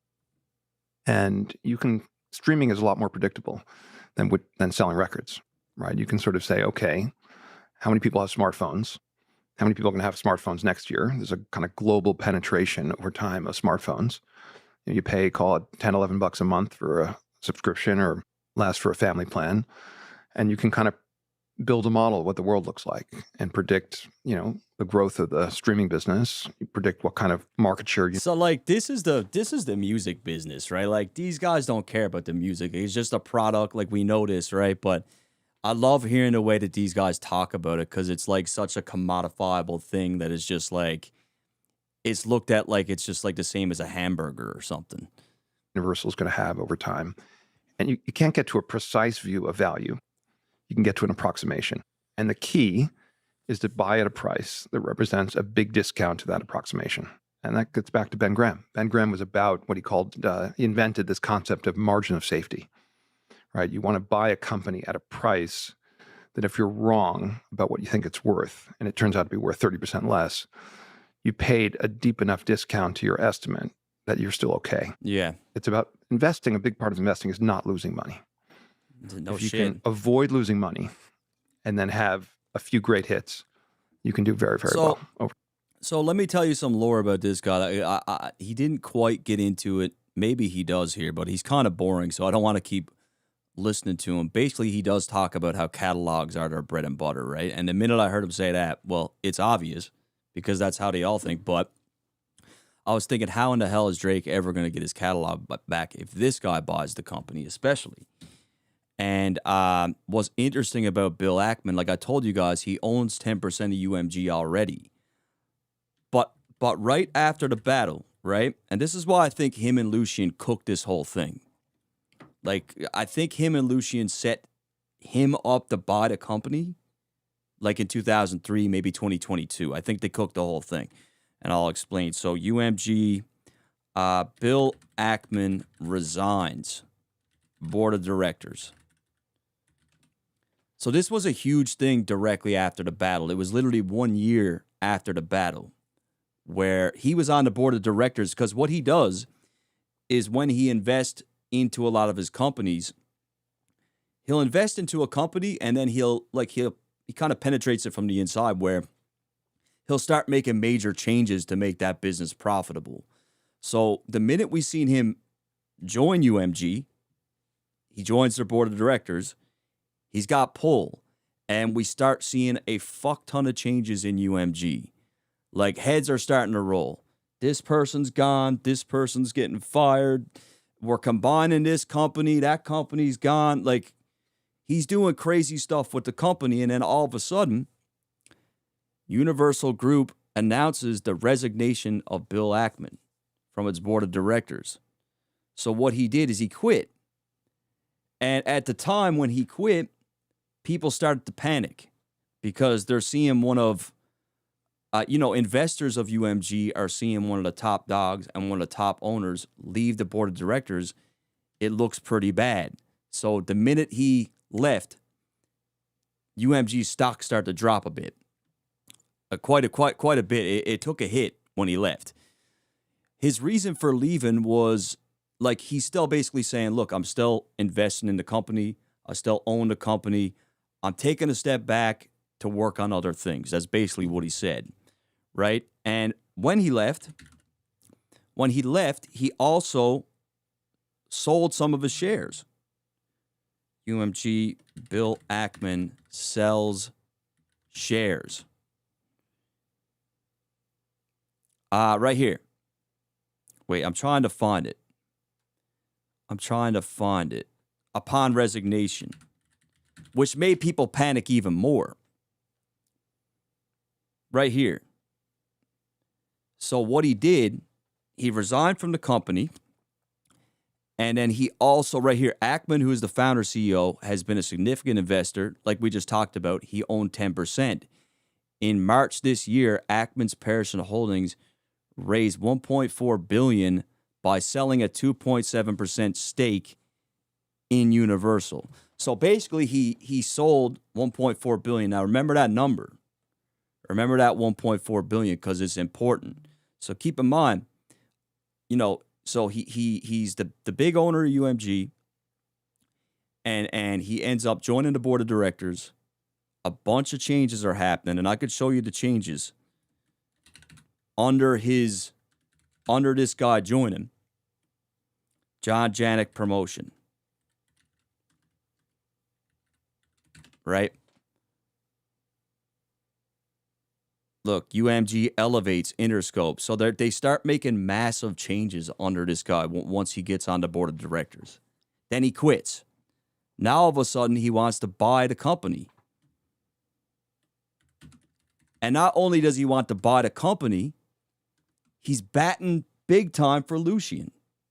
He's saying that in order for him to buy the company, Lucian's contract needs to be renewed and he stays. Basically, let me see. So you see where I'm going with this, right? Bill Ackman wants Lucian to stay.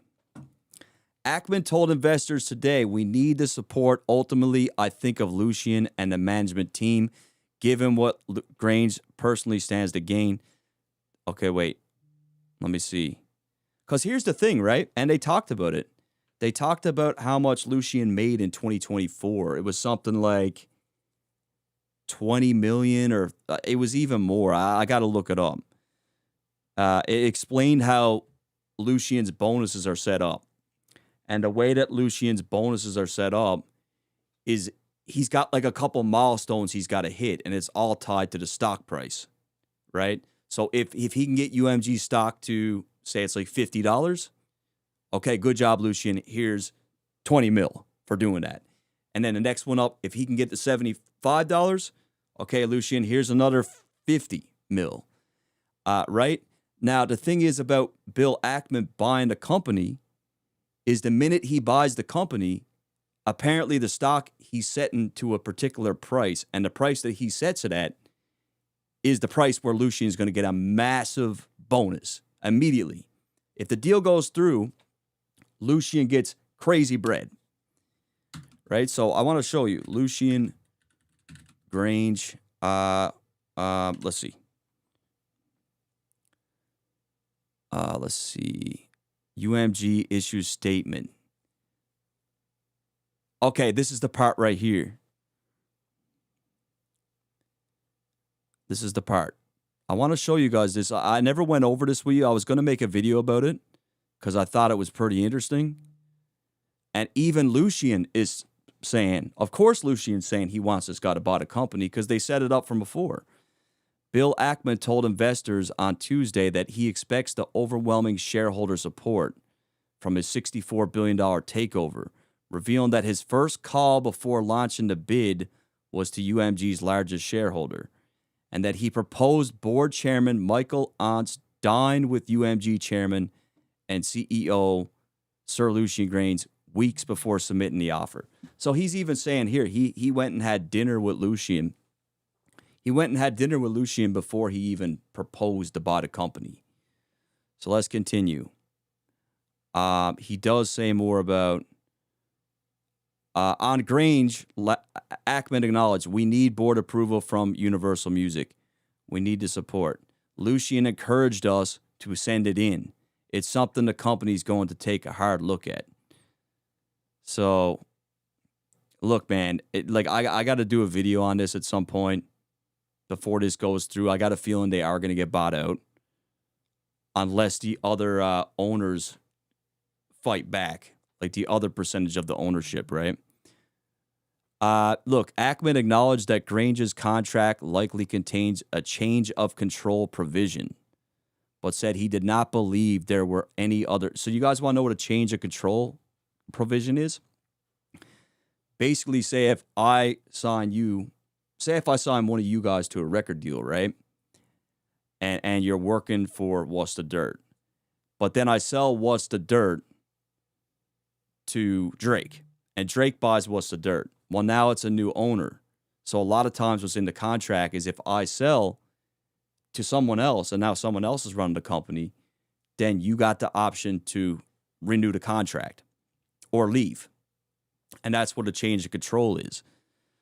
So what he's talking about here, what Ackman is saying is, look, if I buy the company, I don't think that's going to trigger it. He said, look, Grange's contract likely contains a change of control provision, but said he did not believe there were any significant employee-related change of control clauses that would be triggered by the deal. This is going to be something that a lot of artist lawyers will look at, and challenge. Because if there is a change of control contract for, say, any of the artists in UMG and someone else buys it, That's an interesting position. But I wanted to show you about the share thing. Pershing said it expects UMG to deliver earnings per share growth of 15% to 19%. He's basically saying out the gate that the price of him buying the company will be at, I can't remember a particular figure. And when you look at Lucian's bonuses, he automatically gets a bag. Right?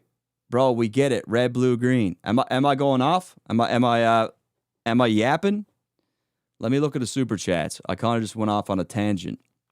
I hope it made sense. Kind of, right? Based on my loose research.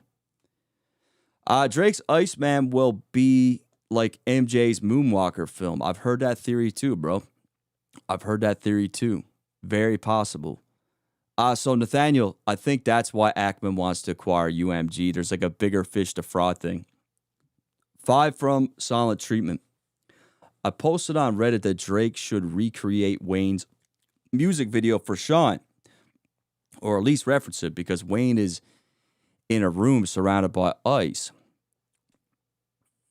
That's interesting. Let me see. Lil Wayne Shine.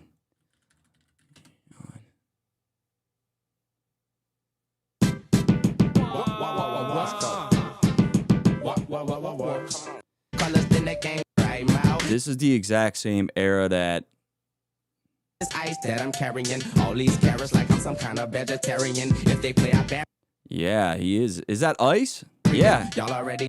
I guess that's meant to be ice, right? You know, and I threw up my wrist and really thought it's knowing. Yeah. See, I'ma keep it going big time and your hers mate. Hey, I got cake like every day my birthday. I gotta send this to Pox. He'll love to see something like that. Right here. The man where I'm from, ask him who rock ice. Came with the UPT. Is it ice? I think it's meant to be ice. Like it's just like a budget thing where it looks like plastic, but I think it's meant to be ice, right? Pics from inside the CN Tower set were posted on X. Okay, we'll check that out. Sneakerhead Sparky, thank you for the sub, bro. Much appreciated. 5 from Christian Matt. I've been in and out of the stream. Pause. But did you already discuss the actual track on CN Tower from Sexy Songs for You? Sorry if you already talked about it. Hey Christian, we did talk about it. Like it is pretty interesting how he named the towers red tonight, blue tonight, green tonight. He's got the track red, blue, green. The episodes are literally coded red, blue, green. The tower is showing up right now. One time last week on the 7th, it was a few days ago, it was red. Now he's filming there, it's blue. Something's going on with these 3 colors, to say the least. Yana, thank you for showing up again. Like I said, yes, please email me. Can't wait for the album Dirt. We're almost there. It's like a holiday for us. Hope to talk to you soon. I did email you. By the way, I'm a female. Okay. No. We got to chop it up. We got to chop it up because I think I missed a few of your chats, and I don't want that to happen, right? So, yeah, I'll definitely reach out to you. Trust. And appreciate you, Yana. $10 from... Yo, Yana, when I posted this up on Twitter, because I don't know if you got Twitter, I'll show you my post the other day. People start saying I was macking on you. It's like, oh, Dirt is sly, bro. Dirt is trying to... Look, right here. Where is it? There's a user in my chat all the time named Yana on YouTube. Please DM me on Instagram if you see this Yana. And people saying, she said all she wanted to know was were you live. I got to see what Yana looks like. Hey, yo. Damn, bro, ain't you married? I'm like, just realized YouTube doesn't have DMs. Yeah, so people was kind of making a joke out of it. But yeah, I'll hit you up for sure. I'm so blue with the 10. Reaching, but what if Drake samples Gucci Mane and Jeezy So Icy? He collaborated with both artists, and ironically, they have one of hip-hop's biggest beefs. Jeezy mentioned the beef on JT's. Yeah, no, they definitely did have one of the biggest beefs and one of the craziest beefs, really, because there's a real real bodies and stuff behind it, like real violence with it, right? Yo, I think that would be pretty crazy if he did So Icy as a classic record. And really, that's the record that So Icy was what caused the beef too, I think, right? Because Jeezy wanted it on his album and Gucci wanted it on his project. And that's what the fight was over. And I think Gucci removed Jeezy from the track altogether. He was on there, but he didn't even include his name or nothing, right? So there's a whole going on. $2. Did you see what Rick Ross just said? Backpedal. Okay, I'll see. I'll check. $2 from Nathaniel. They talking about a spammer, not you, Dirt. Oh, okay. All right. So what you're saying Rick Ross, what did he do now? Rick Ross. Rick Ross had a message for Drake. Listening to this, homie. Listen to me. Oh, no. Let me see. Oh, he sounds like, I never heard this yet, but I could just tell by the listen to me, homie. There might be something coming here, like. Drake, if you listening to this, homie, listen to me. My nigga, shine. I don't want to see you lose. No real nigga want to see you lose. Come on, man. That ain't what niggas about. This culture, this game. Oh, man, another one bites the dust. Rick Ross. He takes a L in the verses, and now look at him. This is it's crazy. He was singing a completely different tune a week ago. Ross. No, we got to bring it back. Yo, man, they're dropping like flies out here.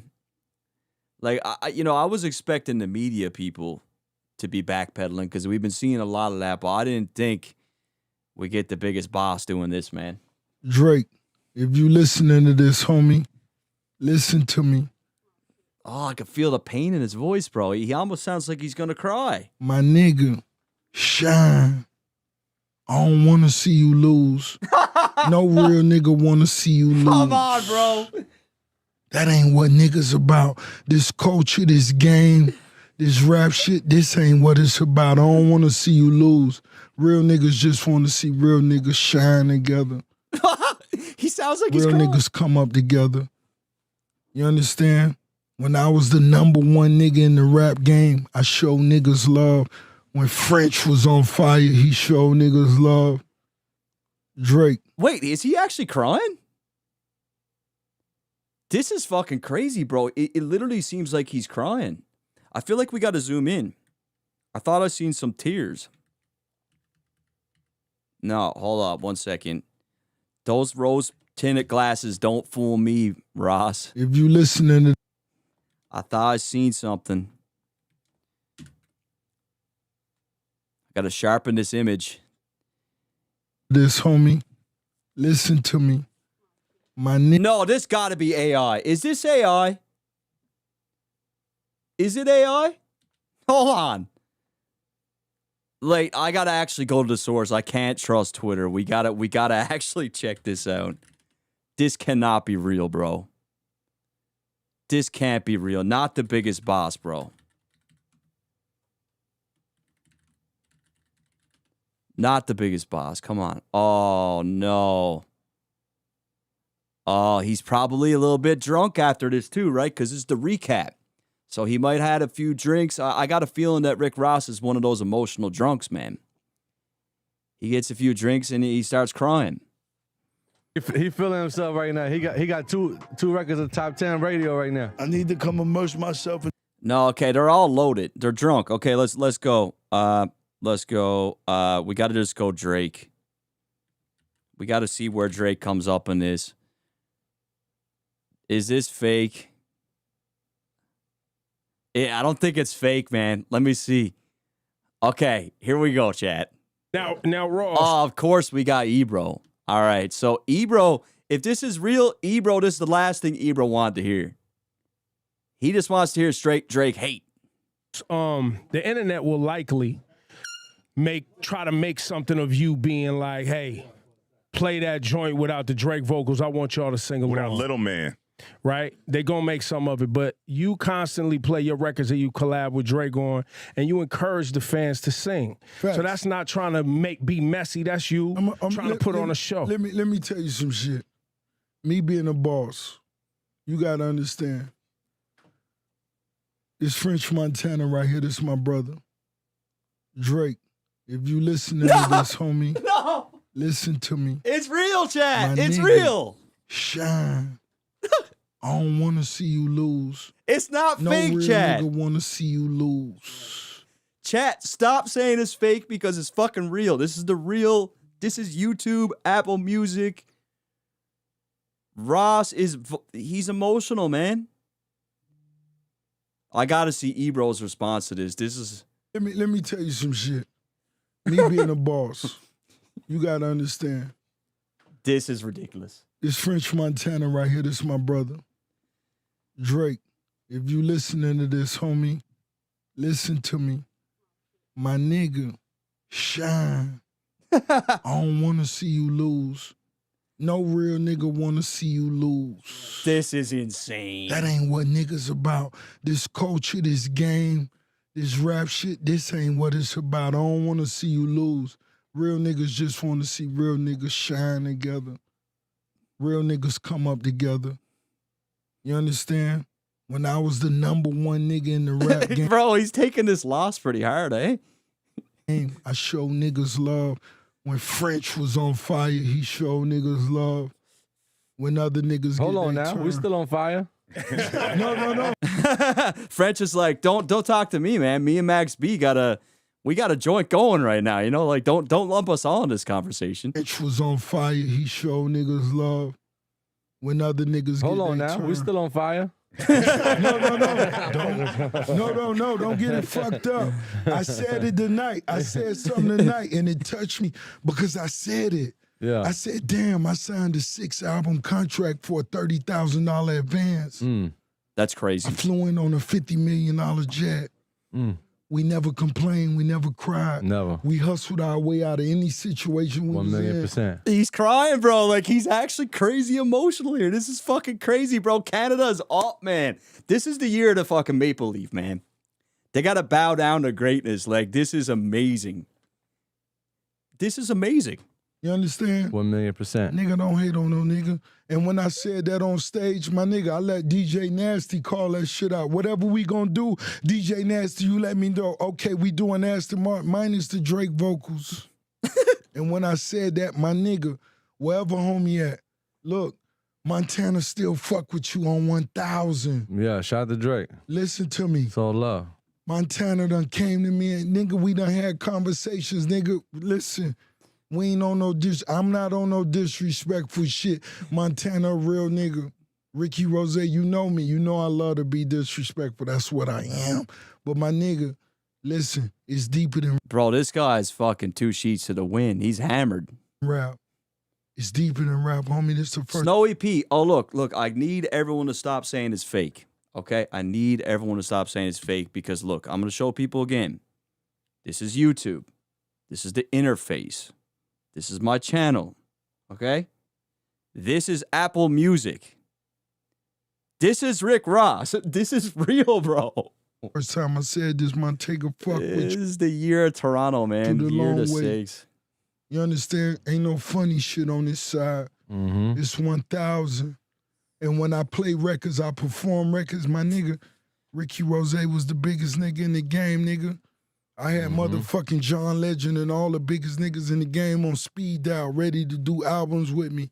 We collaborated with the niggas all my homies wanted to. Man, this is like a whole new level of down bad that I don't think I've seen in a while. Like, this is like they better start treating this dude the same way they treated J. Cole. Because this is crazy. This is crazy, we never bro. said niggas weren't qualified. But homie, what we was saying was at the time, niggas was speaking for you. Niggas have the biggest niggas in the game on speed dial. But nigga, Bro, this is like the most memeable shit I've ever seen, I think. Like, this is gonna go everywhere. was in the studio, Montana, like, call my nigga Drake. Cool. Call homie. Before I knew him. just on some 1,000 shit. I would love to throw in right now. That's when you had the big nose, but we ain't gonna go there. Shout out to Drake, man. Let's not, but you was doing good. Shout out. You was doing good. Almost ended on a positive note. You was doing good. Ebro knows he's got a moment in this. This the first time I'm gonna say this. I gotta say, this studio looks fucking nice. This setup, I like this. You was doing good. This the first time I'm gonna say this. Shout out to homie. Yeah, shout out to Drake, man. Yeah, We're shout out with to you, homie. man. Montana riding for you, nigga. Yeah. You got real niggas on your side riding for you. And when you got real niggas riding for you, my niggas gonna respect it. I'm not gonna disrespect it. Renaissance of a Boston. Hey, look, someone says he's drunk, bro. Of course he's drunk, but look, you know what they say. Drunk people, the truth starts coming out, right? Like, it sounds like Rick Ross has been crying in secret. He's had many of these nights where he's just sitting there. He's got like a message text to Drake. He's kind of sobbing. No, I can't send it to him, man. What do I say? But he takes it back. Now the cat is out the bag. New Rick Ross book. The new Rick Ross book. Set in stone. What I'm talking about right here is being 20 years in the game and still waking up every morning and letting niggas know they're going. Now, I will get his book. I didn't know he was promoting a book. This is great marketing. Well, I don't know if people are going to want the book now. And get it. We don't wake up crabbing. We don't wake up. We up. Motivation. We upset. We not waking up crabbing. No, that ain't what we do. I gotta step my shit up. You know what I'm saying? I come see him. French Montana's too cool for this. Like, he's like, what? He got 5 products on the table while we doing the interview. At all times. I don't got nothing but my phone. No. When Montana come to the crib, Yeah. my niggas real motivation. This ain't no fake shit. Yeah. All that. Bro, chat, do we have to watch this again? Like, wait, no, first we got to look at him 1 week ago. Like, this is so fake, bro. Like, and literally I said on stream, like, I'm a huge fan of Ross. Like, Ross is he's up there for me. I'm a massive fan of Rick Ross. But he's always been a character. Like, he's always been literally like a rapper. Like, he's like the definition of like a rapper. Like, just fake. And it was only last week, bro. Like, I got to keep it here. Rick Ross talks performing Drake records.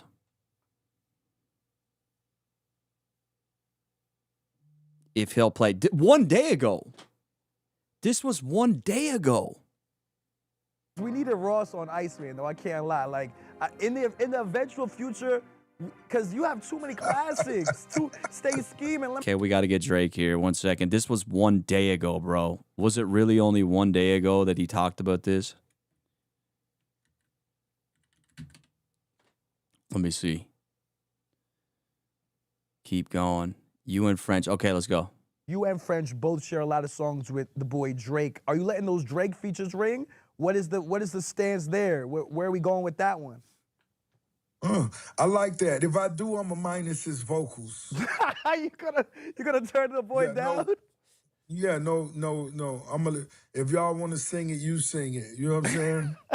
Okay, but be honest with me, Ross. Are we listening to Iceman? Are you listening to Iceman when it drops in 2 weeks? Just for some inspiration, maybe just to hear what the boy, if he comes back stronger than he was before? I mean, that would be cool. I ain't mad at that. You let me know. Hit me in the DM and you let me know if that shit fire. I got you. You know what I'm saying? Yeah. So niggas doing the Iceman in the summer. I ain't mad at that. But you hit me in the DM, and if it's dope, it's dope. We ain't got no problem with that. We ain't never been them type of niggas hating on a nigga that's shining. If some shit hot, it's gonna be hot. You know, Ross, we needed Ross on Iceman, though. I can't lie. Like, in the eventual future, because you have too many classics. he's like, oh, I wish. I wish I could be on Iceman. Stay scheming, Lemon Pepper Freeze. You got too many classics, Ross. Talk to me. Come on. Yeah. Listen, man, but no, there was a worse one than that. That was, okay, so 1 day before, he's just talking about how he's going to silence whatever's in there, right? But there was another one we saw just a few days ago. And it was crazy. Where is it? Like, bro, they were going at it. He was one of the people.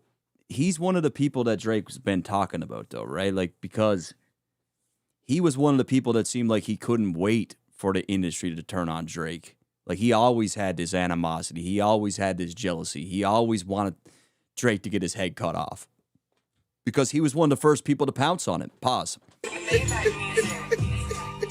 Hey, man.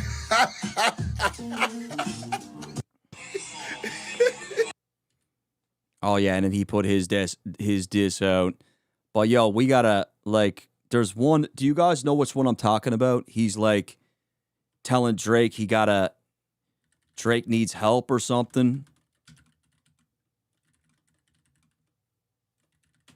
Let me see. Frost, y'all had the summer go. Let me see. You guys know what I'm talking about, right? It was literally a couple days ago, bro. It was literally a couple days ago. I was just talking. Pounce on him as pause. Yeah, that's just heavy pause. Heavy pause. Anyways, man, like, yo, we're just catching this live. When did they post this? How long has this been on YouTube? It's only got 229 likes. 4,600 views. It must be brand new. Okay, we got to go back here. That's all we really want. Mm-hmm. And we did that for many years. And here we are now. So to look over at my brother right now. I ain't gonna lie, when it was like you going against Rose, I just thought about them. Yo, this is that oil money. Look at his neck. He's with the Princess of Dubai. He's the richest rapper in the game right now. His in-laws got an oil supply, bro. 6 to 10 years he had before me. I had to go back and look at the catalog like, hold on, man. I can't lie. My brother, my teacher. Yeah, is Max B is in here, right here. And you encourage the fans to sing. Facts. So that's not trying to be messy. That's you trying to put on a show. Let me tell you some shit. Me being a boss, you gotta understand. This French Montana right here, this is my brother.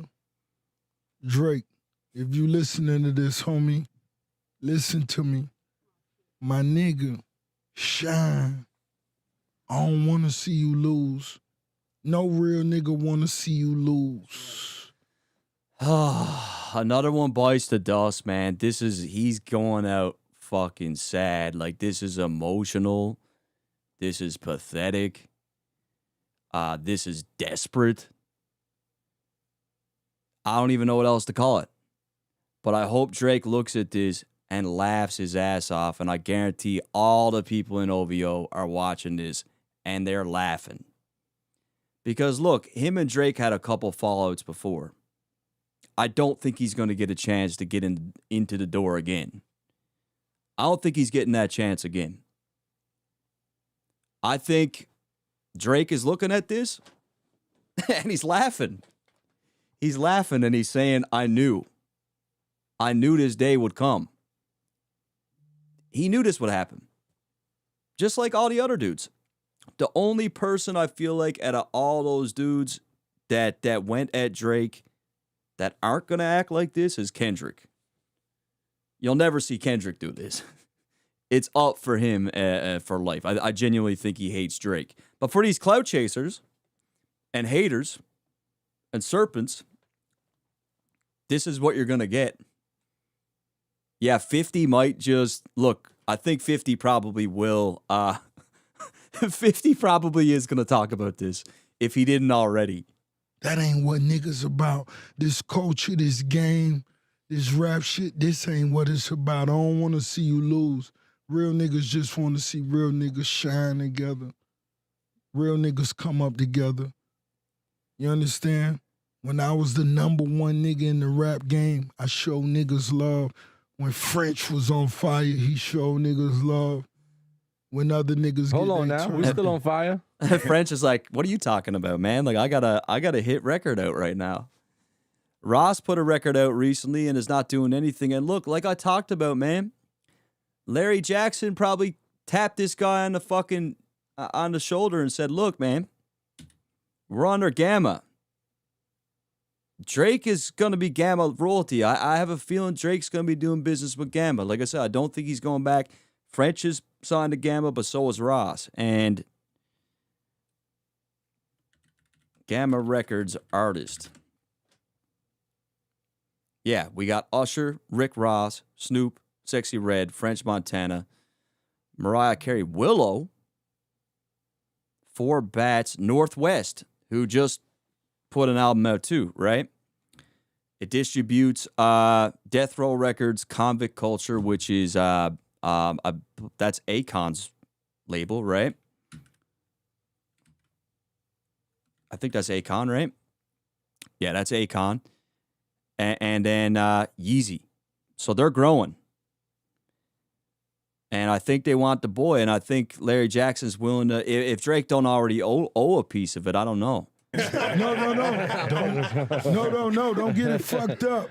I said it tonight. I said something tonight, and it touched me because I said it. Yeah. I said, damn, I signed a 6-album contract for a $30,000 advance. That's crazy. That's crazy. That's the music business right there. But, yo, we got a lot of super chats.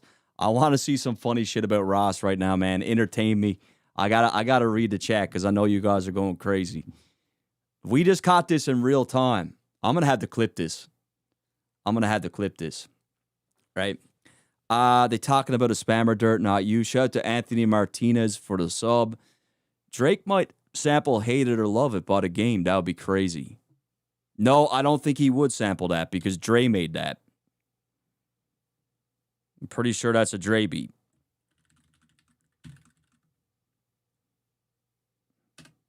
Let me see. Yeah, that's a Dre beat. Dre did the whole doc. So there's no. I definitely don't see Drake sampling this. I don't see Drake putting any money in Dr. Dre's pocket, or Interscope for that matter. No. So although I would love to hear Drake go in on this, I don't think that's gonna happen. $2 from Nathaniel. Ross missing the Drake stimmy. He is. Make no doubt about it. I mean, look, do you realize what Drake, he's selling an album right now. Rick Ross album release date's coming out in June. Look, June 12th. Do you know what a Drake feature could do for this album? Do you know what Drake features did for some of his other albums? Right? So, yes, he is now missing this. Like his last album, let's look at his discography. Because he put the shit out with Meek. The last album he put out, let me see. Which ones were Drake part of? Let's go. Okay, so Richer Than I Ever Been was in 2021. At that point, he was cool with Drake. I don't think Drake is on this. I do like this album. Let me see. Drake is not on this. The one with Benny's fire, the Pulitzer's fire, Imperial High's fire. Rick Ross makes great albums, honestly. But they're not going anywhere. Like, what did this sell? Richer Than I Ever Been. Fine, first. Let's see. Rick Ross, Richer Than I Ever Been, first week sales. I would say it's under 30. It's exactly 30. Look at that. Not bad, eh? Not bad. It's exactly 30. So not quite, not quite the stimulus, right? Like, I mean, he was just talking about how he's reminiscing on the time when he was the hottest rapper in the game. He's reminiscing on that. He's missing those days, right? It's tough to swallow that pill. The fall from grace is not easy, right?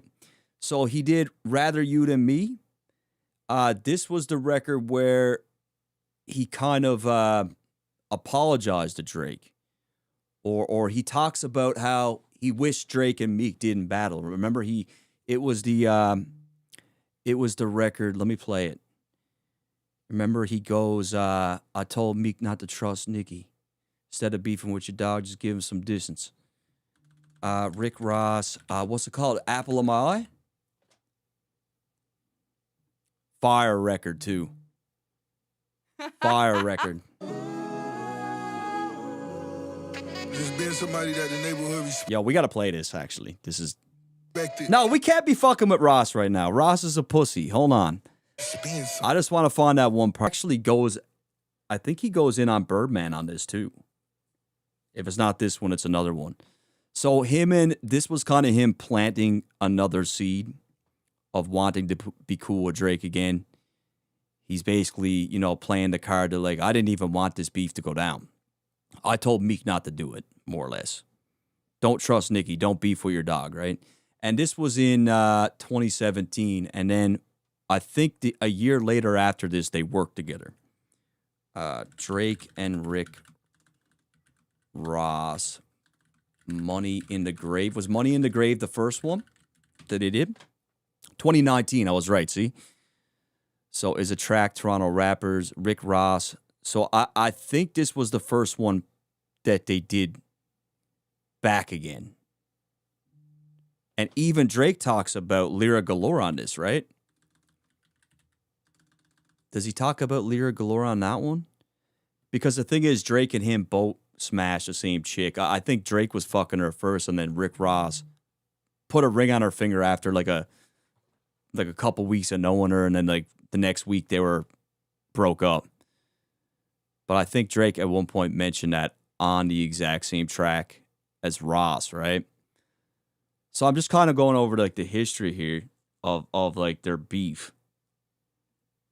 And so he wasn't on that. I don't know if he was on Port of Miami. I don't think he was. Got Meek, we got Swizz, we got Jeezy, we got Nipsey. That's a good record. Gold Roses with Drake. So yes. So this is the Drizzy stimulus package, right? So Drake had Gold Roses with him. This came out in 2019. So now let's see what Port of Miami 2 sold. Because keep in mind, we got Drake on this album. Let's see. I'm going to say 60K.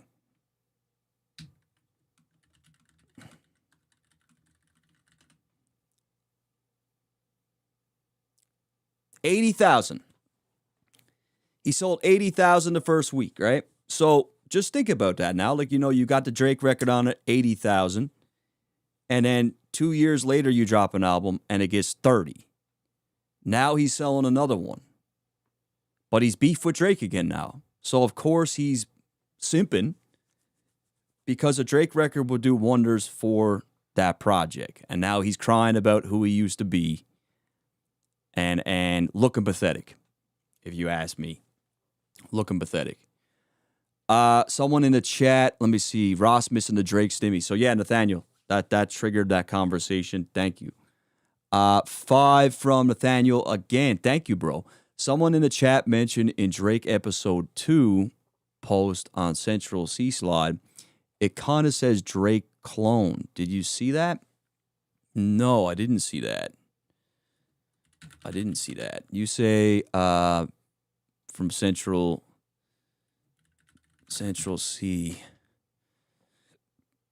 Where is he? Is this his account here? Yeah. Which one was that? This one here? Drake.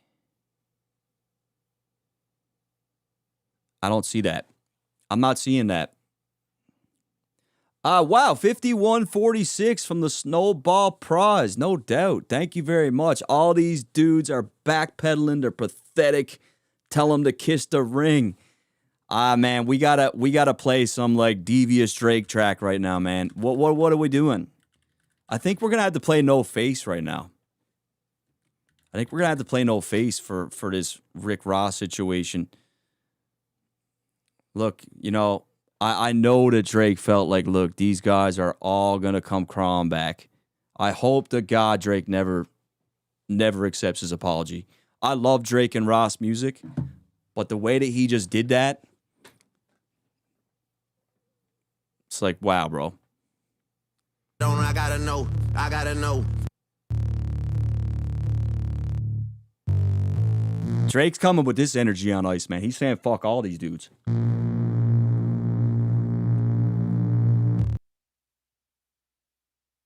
That's it right there, right out the gate. He says it right out the gate. He's talking to Ross right there. Yo, we're up. Look, like for all the people that were going crazy on Drake for the last 2 years, it's gonna be a rough. You're about to go through a rough patch, right? You're gonna have a hard couple years. I want to talk into the camera.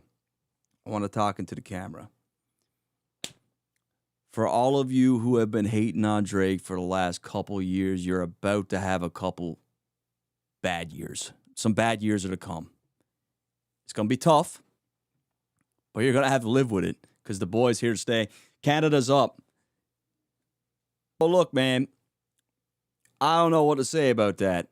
Honestly, we just completely annihilated Ross. He's a major pussy. He's crying on the stream. He's drunk as fuck. He's just moping. Thank you for the 5146 Snowball prize. Thank you. That's very generous. I really appreciate that. 5 from Daryl Toner. Love from America. Canada up, though. Maple Leafs got #1 draft pick. Let's go. Let's go, man. I should have been wearing my Montreal Canadiens jersey tonight, but it is what it is. Chip Chopper. He's acting like he lost the battle. Like, look, man, I don't see a big difference in J. Cole's apology. Honestly, I feel like J. Cole's apology is not as bad. I don't know, though. I understand why J. Cole did what he did after, right? I get it, where the battle went. I totally understood why he did what he did. I get it. But Ross, completely different. We're talking about something different here. Let me see. Where? Okay, Banana Boom with the 2. Bro, 50's going to hop on his head for this. There's no way that 50 Cent is not going to troll him for this. There's just no way. 50 Cent. I wouldn't be surprised if he's not on it already.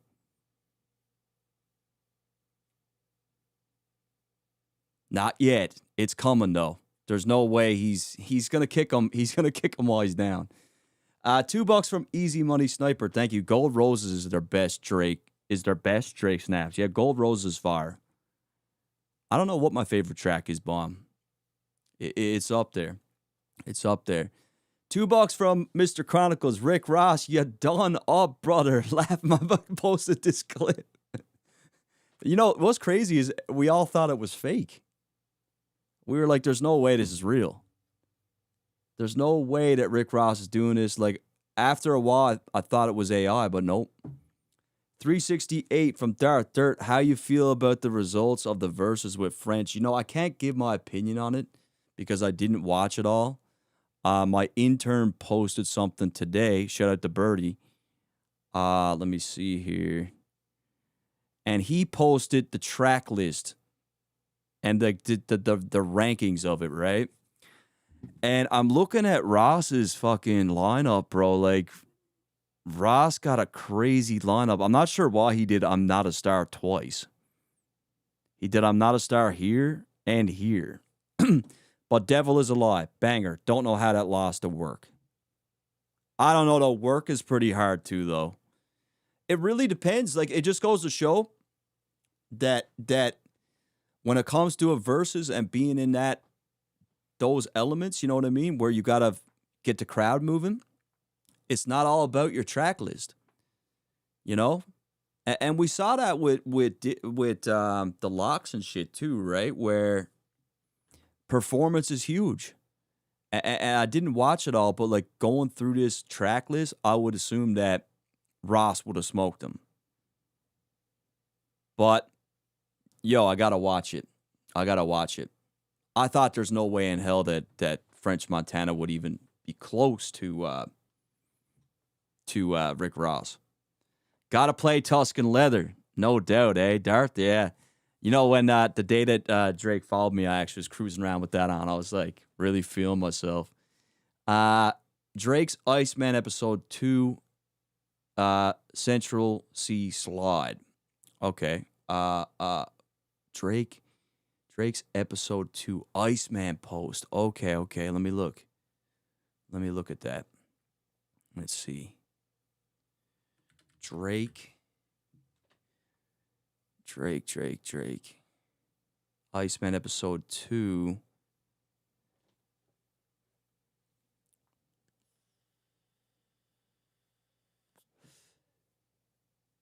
You were saying it said clone? Which one? I don't know what you mean. You said, what did you say? YouTube Germ Daily Car interview with Ross. GRM Daily Car interview? Oh, is that the one where he's talking like that? Rick Ross Daily GRM. Yeah, this is it. This is what I was talking about. Watch. 50 Cent suit. This is how he was acting just 3 weeks ago, chat. Before the apology. It's a completely different person, right? Drake. Completely different energy, bro. The one thing that we've majorly enjoyed are your collaborations with Drake. Obviously, the last couple of years haven't been the best in terms of your relationship, but it seems as though it didn't seem that deep for you, because I feel like you're a rapper's type of rapper. Like, is there any hope in the future for any future collaborations? Homie got a lot of issues he got to address. I'm going to leave it right there. Nah, for Is sure. it any potential of him being a real nigga? He got to decide that. You understand? But he got shit he got to deal with and address. And, you know, hopefully it's a lot of niggas that was watching and learn from it. It was unfortunate for him, but for the next generation of people that's of artists like myself that study. So this is a completely different flip for 3 weeks. Like, this is actually crazy. Oh, yeah, you guys are saying I missed it. You're like, Dirt, you suck at breakdowns. Hold up. Let me see. Where was it? It said clone. Oh, Drake clone right there. Yeah. Which one? Drake clone. Huh.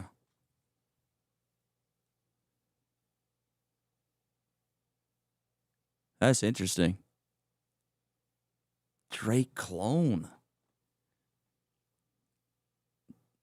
Yeah. Oh, I know what it is. Yeah, I guess they made it that way though, because it's like which one is just like blurred out behind it, but it looks like clone when you look at, like, this is a C and this is an H for which, but the H and the O are kind of colliding, so it looks like clone. I don't know if that was deliberate. It probably was. I mean, I got to think, if I was designing this thing, I was moving these words around in Photoshop or whatever. Yeah, it seems like that's intentional, right? Pretty interesting. Good catch. Let me see. Duppy freestyle just for the intro. Yo, you wanna do Duppy freestyle? Look, I can't be playing too much music, right? I gotta chop them out after the streams get flagged, but it's all good. It's all good. We're gonna. Oh no, this is fucking XXX Tentacion. Duppy, not Dutty. Dutty. Yo, there's this dude from Canada, right? I gotta try and remember his name. He does a Drake impression, and he's pretty spot on with it. Where is he? Let me see if I can find him. I know how I can find him, because I think he does like a Conor McGregor impression too. And he's got that down pat too. Okay, this guy here. Let me go to his shorts and look for the Drake one. Let me see. Yo, guys. I'm even fucking starving, mate. Yeah, let's start about. I will do the white rice and I want to show you the one about Drake though. Where is it? How Drake came up with the Ice Tower idea for Ice Man. Yo, guys, we really got to start planning the next thing, you know? Like, the album's like a month away. And, like, I want to be quick. But at the same time, I don't want to rush it. But I want to be strategic about it. We got to start moving, like, the pieces around, okay? Like, we already got the Instagram captions. We already got my boys putting up profile pics, changing that shit up, blinged out and everything. The explosions, which was crazy, by the way. And then, what do we got? Oh, yeah, the courtside seats. But, like, I'm thinking this one has got to be huge, man. We're like just approaching the release date. So what do we think? Like, what are we thinking, man? Let's just, like, put shit on the whiteboard and see, like, what sticks, you know? So, but, yo, can someone turn the heater on in this place? Oof. It's freezing. Absolutely brick in here, man. Wait. Brick. Ice bricks. Hold on. Wait. Pause. Everybody pause, just real quick. Okay. Hear me out. Sticking to the ice theme, okay? We'll find an empty parking lot, create a literal ice tower, and in the middle, we put the release date in a waterproof pouch or some shit, okay? No, he does some other ones where it's like pretty crazy. Like he's got one where he's got like a drink. Let me see if I can find it. I just want to play that one. He does pretty crazy impressions. I don't know how people can do this, but he's pretty spot on with a lot of people. Let me see. It's like Drake after let me see. Drake intros be like, Just woke up from like a 52-hour nap. Got bare mans blowing my phone up, but they don't know my block list starting to look like Wemby's stat line for real. I'm like 36,000 feet above the air somewhere across the Pacific Ocean with like 7 different chefs about to whip me out the most fire breakfast. nah, it's pretty good. It's pretty good. Dirt, how you feel about the results? Okay, I got that one. Gotta play text and letter. Or Can't Have Everything. I love Can't Have Everything. That's one of my favorites, bro. Definitely my favorite off More Life. $1 from Minuteman, just throwing up the dollar. Thank you. 368 from Darth again. Nah, Work Remix is crazy. Devil is a Lie is cool, but Work Remix is legendary. Yeah, for like a crowd environment, but like for me, I'm playing Devil is a Lie. Like if that comes on when I'm doing anything, like it stays on. I love that record. 368 from Darth again, bro. Throwing up the baggies. Rick Ross should have played BMF or just played Drake's part in his tracks. Surprised no stylist got beat. Yeah, true. I mean, Ross got a lot of joints, right? $10 from Mr. Chronicles. Yo, Rick Ross beefing with Drake because of a cease and desist that he sent to French Montana for a song. Meanwhile, he just sent a cease and desist over to Remy Ma for her movie. Did he really?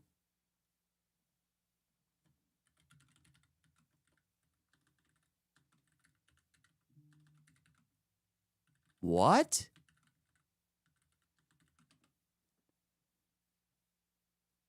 Huh? I didn't such a bullshit thing, bro. Like nobody was thinking that had anything to do with Rick Ross. The biggest boss. I mean, yeah, I could kind of see it, I guess. But like I think it wouldn't take people long to realize it. It's pretty similar if that's the case. Yeah, Rick Ross taking L's like crazy right now, man. I don't know. Bambino with the $4.99. Thank you, bro. Thank you. Do you remember View's rollout with a mini movie, Please Forgive Me, featuring Popcan? The soundtrack was the album Views. We need more of that. A mini movie, Please Forgive Me. I don't know if I do remember that. Oh, yeah. I do. I remember this. Yes. That's just a preview, though. Is this it? One like the six goddamn. Yeah, I mean, this is another example of him doing like cinematic shit, though, for sure. You can just go suck them mother with no apology. You know, like we know, like.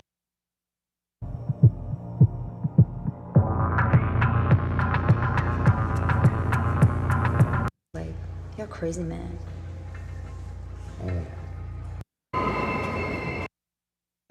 That's why I need a one dance. Got a Hennessy in my hand. Yo, this is pretty far. I forgot about this. If you're down, I'll take it slow. Do you guys remember this? Because I definitely didn't remember this. I definitely didn't remember this. I got to watch this tomorrow, bro. It's 20 minutes long, so I'm not going to watch it now. But Bambino, appreciate for bringing this up. Can't have over D&D or lose you. Do not disturb or lose you. Hot take, Dirt. Can't have over D&D or lose you. Oh, I don't know. I probably had to pick.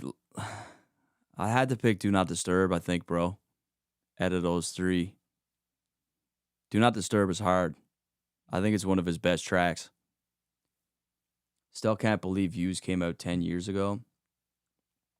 Right? I think Iceman might have the same vibes. But, yo, we got to check out Twitter right now because I can only imagine Twitter right now for Rick Ross.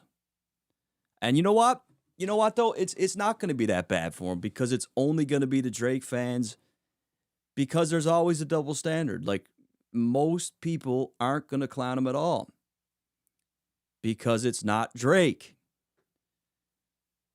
The only people going to be clowning him are the Drake fans. Everyone else is going to act like it didn't happen. They're just going to completely gloss over the fact that 3 weeks ago he said this. The entire battle, everything else he fucking said and did, and the snake move by turning on Drake. None of that matters. It's just going to go right over people's heads. Let me refresh. I'm very curious. I'm sure we got some Iceman to 15th. Let's see. Rick Ross addresses Drake. Drake, if you listening, let's look at the comments, chat. Didn't he just lose a versus by not playing Drake vocals last night? Worst rollout ever. This weak-ass crying shit don't even hit. Bro, the album is dropping, and he had to show fake love. Tell this fat dude to stay on that side. Grok, is this AI? Sorry, I'm not able to. The answer is no. It's not AI. Rick Ross is a fool, and I say that with every due disrespect.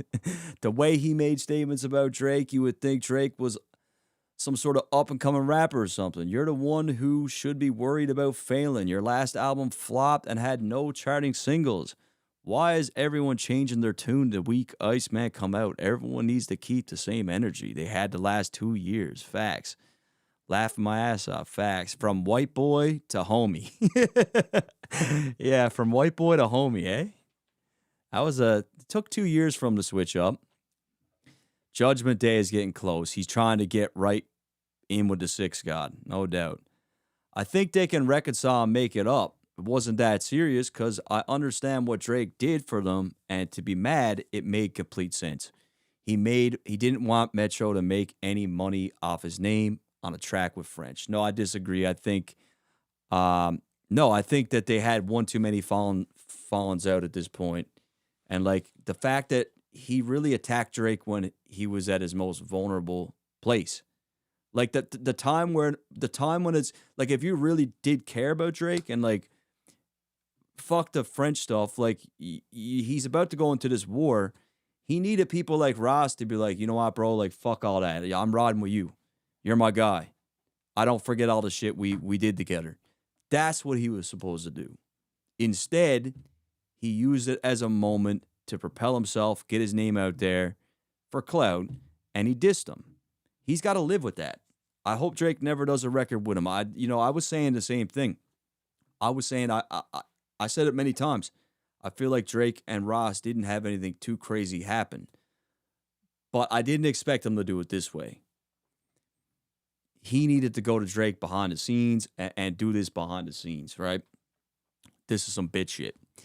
Nah, it's I don't want to see him lose after y'all called him a PDF and said he was cancer. Bro, think he's in 2009. Dude, go drop your music. No one cares about Rick Ross. So, yeah, he's getting cooked. The fat ass really thinks he can get another feature in the future. Officer Ricky in shambles. Backpedaling already. Iceman on the way. Now, all of a sudden, the rap game want to bend the knee to Drake since he about to drop. That's why we're in good position. That's why we're in a good position, because all this shit's crazy. Let me go down. I think someone said I missed a super chat from DXV. I thought he just said I missed a chat from him. Let me see. Sup, Dirt? Not sure if you read my super chat for $10. Let me go check, bro. I'm trying to find you here. Let me see. I don't like missing them. Like, that's for sure. I got to definitely come up with a better system. You know what I need to do? I need to make it so the super chat pops up on the screen. Like on the screen, and then everybody could see what that person said. And it doesn't disappear until I click a button to bring up the next one. That's what I need to do. That'll be a good workaround for this. Did you send it a while ago, bro? Did you send it a while ago? I can't see it here, bro. I can't see it. JRV. Are you sure it went through? Because I'm not seeing it. Yeah, I didn't see it. I didn't get one from you, bro. Yeah, that was the last one. $2 from Easy Money Sniper. Find Your Love was cinematic, and that's hella old. Yeah, I mean, he's definitely capable of doing that. I mean, you got to think, Drake, the people that are working on these Iceman episodes are Drake's company Dream Crew. Like, you've seen Euphoria, right? You've seen some of these things. Like, these guys are the full meal deal. And honestly, I think this is the company that's going to make Drake, going to make him a lot of money someday. It's going to. We don't know what it's worth because it's privately owned. But they're the people behind the Knock the Deal. They're the people behind, like, we go to entertainment. Obviously, the Better World Fragrance Company that he's got. You click on that. This is all that design and putting it together. That's all from his company, Dream Crew. And if I don't know what Good Thoughts is. What's Good Thoughts? Oh, it's still it's part of that. It's part of that. Did any of you guys try this cologne? Is it any good? I've never tried it. Entertainment. So you got Top Boy, Black Ice, Dear Mama, which, you know what's interesting about this? Drake was the executive producer of a Tupac movie called Dear Mama. And I'm pretty sure it features, I didn't watch it. Maybe some of you guys did. I think this is more to do with his mother. Let me see. What is it about? I think it's more about Afeni. A documentary series which follows the life and legacy of Tupac Shakur and his mother, the Black Panther activist Afeni Shakur. Yeah, so apparently Mike Tyson's in it too. Who else? Stars Mike Tyson, Tupac, Afeni, Gloria Cox, Snoop Dogg, Dre is in it, Shock G. Obviously, Shock G, he was in the group Digital Underground with Pac, right? That's where he first started out. I might have to watch this. So yeah, Drake's company was behind that. That dropped when? 2023. It dropped in 2023. Probably right before the battle. Drake is being petty. Drake loves Tupac though too. It might not be just like a Kendrick Petty thing, but it's kind of interesting, right? That he funded this Tupac project. About Pac and his mom. Then we got Saint X. I never seen this one. Amsterdam. Euphoria is the big one. And this Chiefsaholic one, I watched this too. It's about like this dude who's like crazy obsessed with the Chiefs, and he ends up like robbing banks and shit. Pretty good. So he's got that. And then you got Nocta, which, once again, Nocta is hooking us up for the giveaway on for May 14th. You guys are going to have some chance to win some Nocta, some OVO. I don't know if they're throwing in some fragrance stuff. I got to talk to them. But it's official for sure. So yeah, JXV88. I wasn't sure if I didn't get your 10. So if you just chime in the chat real quick. $4.99 from that's you, JXV. Frank Ocean is from the West Coast and he was done dirty by UMG. I'm surprised a lot of K-Bots, West Coast fans were cheerleading UMG during this thing. Yo, you actually, yes, I did read your chat earlier. I did read that chat earlier. My bad. You can put a different one in the chat if you want, and I'll read it if you got a different question. Because, yeah, I definitely answered that one. I think what's different about Drake's lawsuit is the fact that it's a rap battle. There's lyrics to a rap battle being cited in a lawsuit. People don't like that. There's going to be people who's not going to like that, right? And I understand that. Because on one hand, yeah, Frank Ocean was going against UMG, but that's like TLC or Prince or any of the artists who had issues with their labels over the years. It's the same fight, but it's like different causation, right? The conditions are different. Like where what people honed in on about the Drake lawsuit is the fact that it stemmed from a battle. I don't think they would go against Drake so heavily if it was something to do with just him feeling like he was mistreated outside the battle. I think a lot of people would rally behind him, but some people, they don't like the fact that it's a battle, right? You speak about Punch on Joe Budden. I uploaded a clip earlier from it. Here, let me show you. Punch is a liar. I uploaded this earlier. I'll show it to you. TDE Punch, apparently TDE doesn't use bots, right? And I'm telling you right now, the guy's a liar. He's just a full-blown liar. That's what this is. Obviously, he can't admit to it.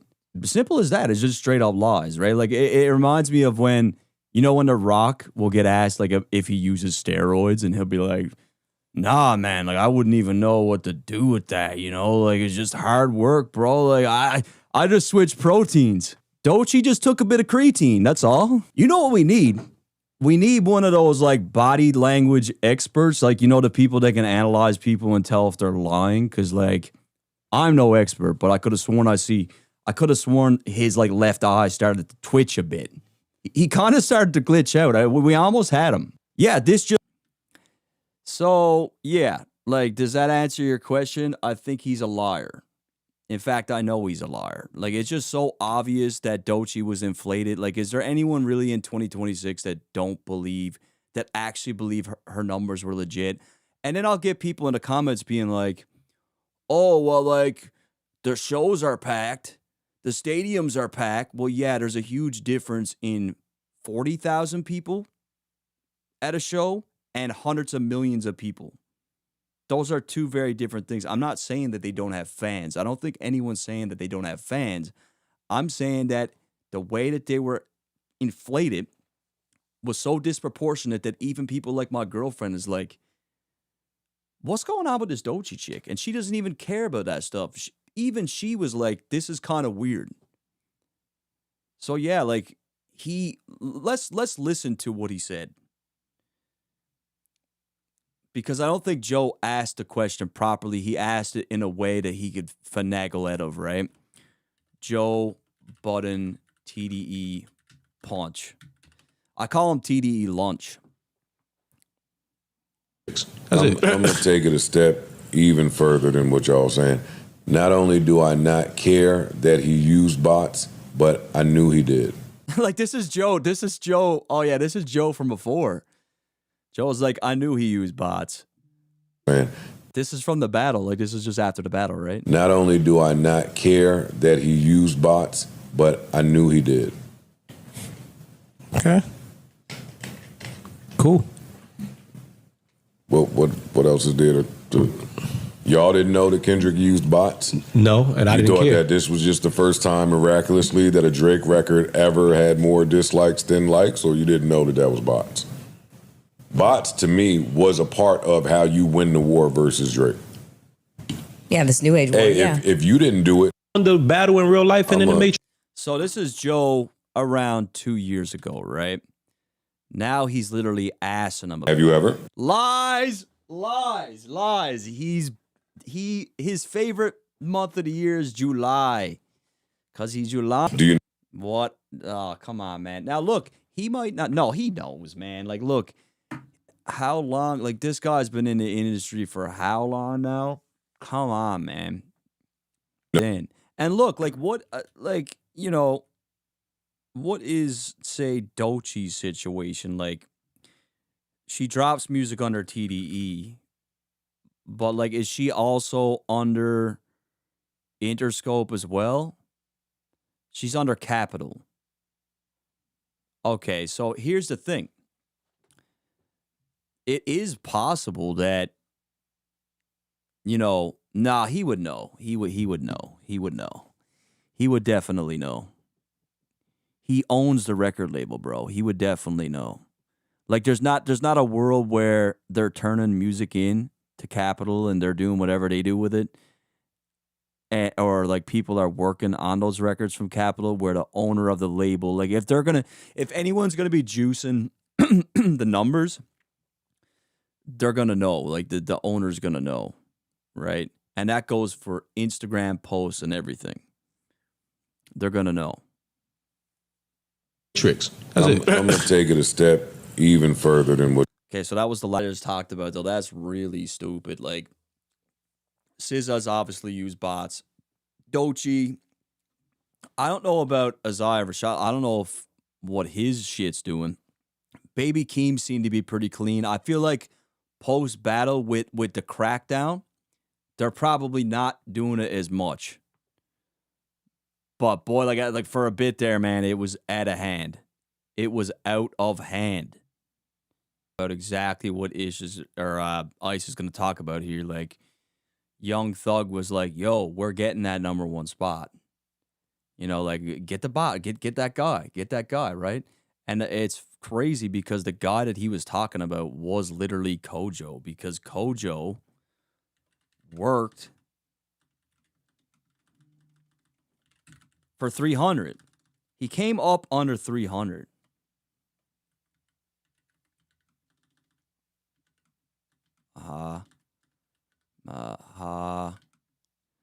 300 Entertainment.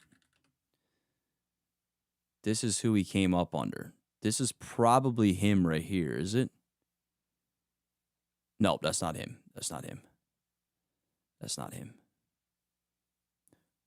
If you look him up, I think he's under Interscope on here.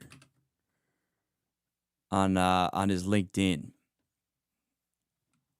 But he came up under 300. I dove into this whole thing before. They couldn't find him.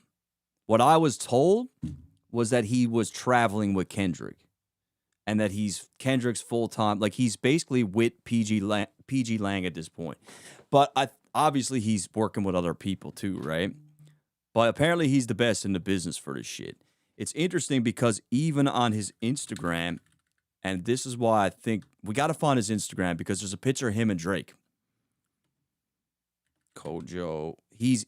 Drake is on stage. I think Kojo is in the back or something, right? But I think Drake met this guy, probably knows this guy.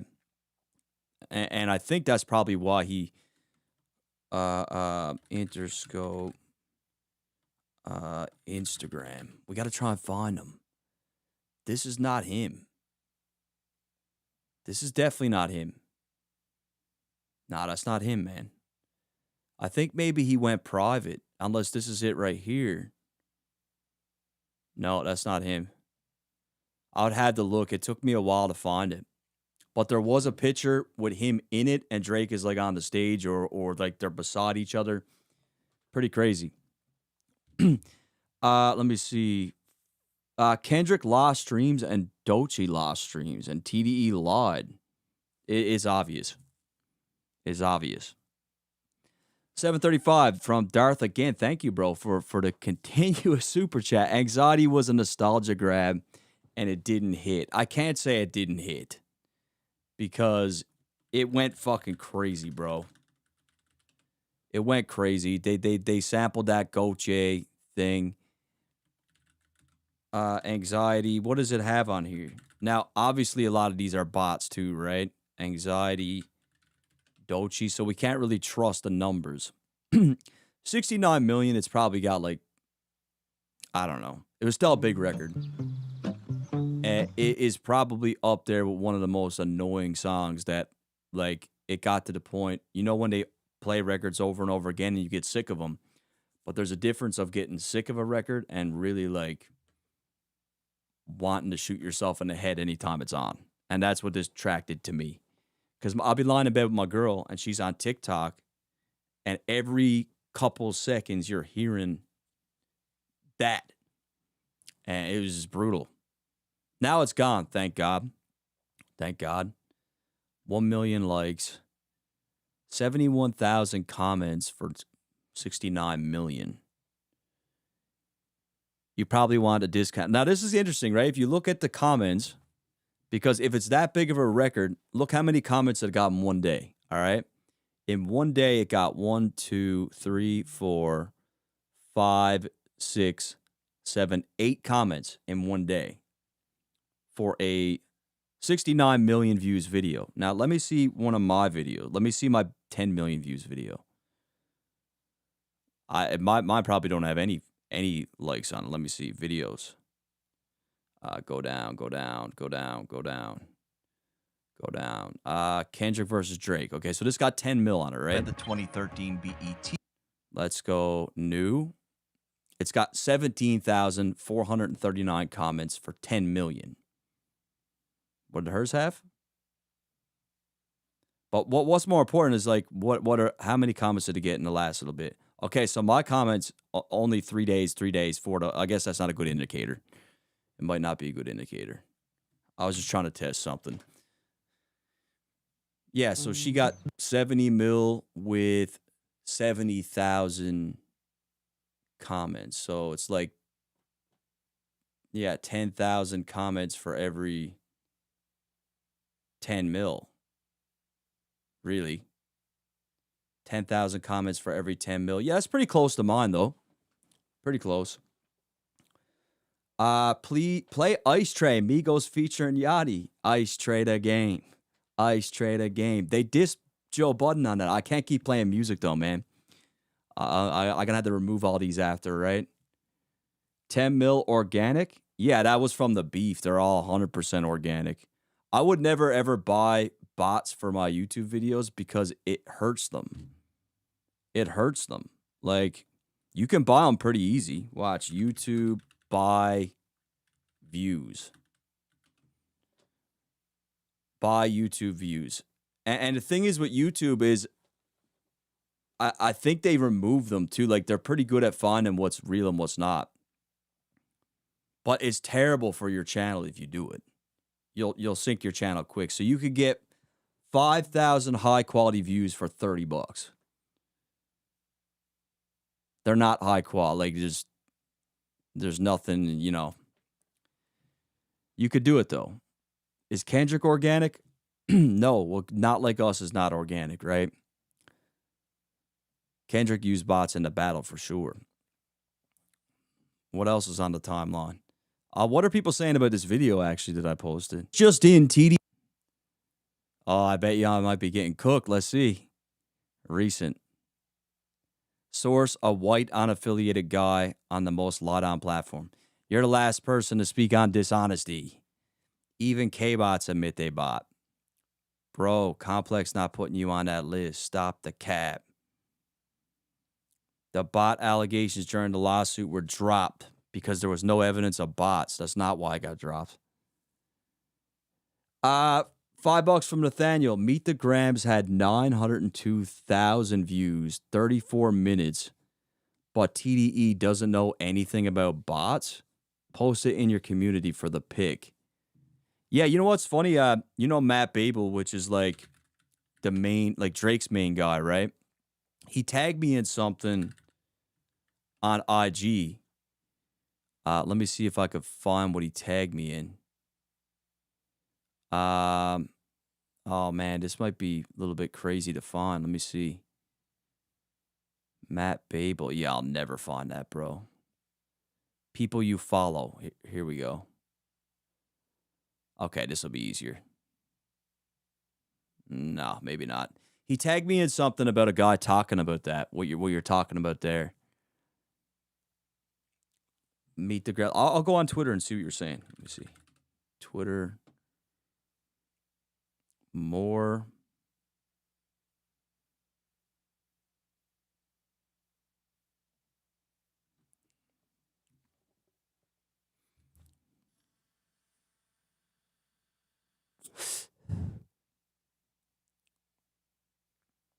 This is 14th. I'm going to be doing my first ever live stream on Twitch.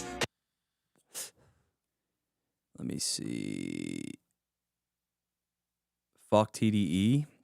Okay, let me do the community. Community.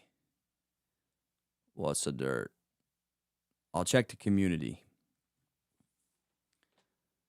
Nate Lewis. Okay, Meet the Grams had 902,000 views in 34 minutes, but they don't know anything about botting over at TDE. Yeah, like, what the fuck, bro? Like, that is no way. There's no way in hell. It's impossible. It's impossible that Drake had 62,000 views in 1 hour and Kendrick got 902,000 in 34 minutes. Impossible. First off, Drake's got double the following of Kendrick on YouTube. Like, it's just impossible. It's impossible. Yeah, like, if that's not an indication, bro, then what else is, man? Like, holy shit. I didn't realize it was that bad. That's fucking insane. 902,000 in 34 minutes. And Drake had 62K in 1 hour. Impossible. It's preposterous.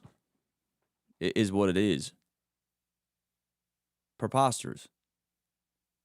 Do people think this is organic though? Really? Like what? When people see this, what do they say? Like, how could you argue with this? This is just common sense and logic. Right? Much love from Vancouver. Thank you for the 514th. Much love for Vancouver, bro.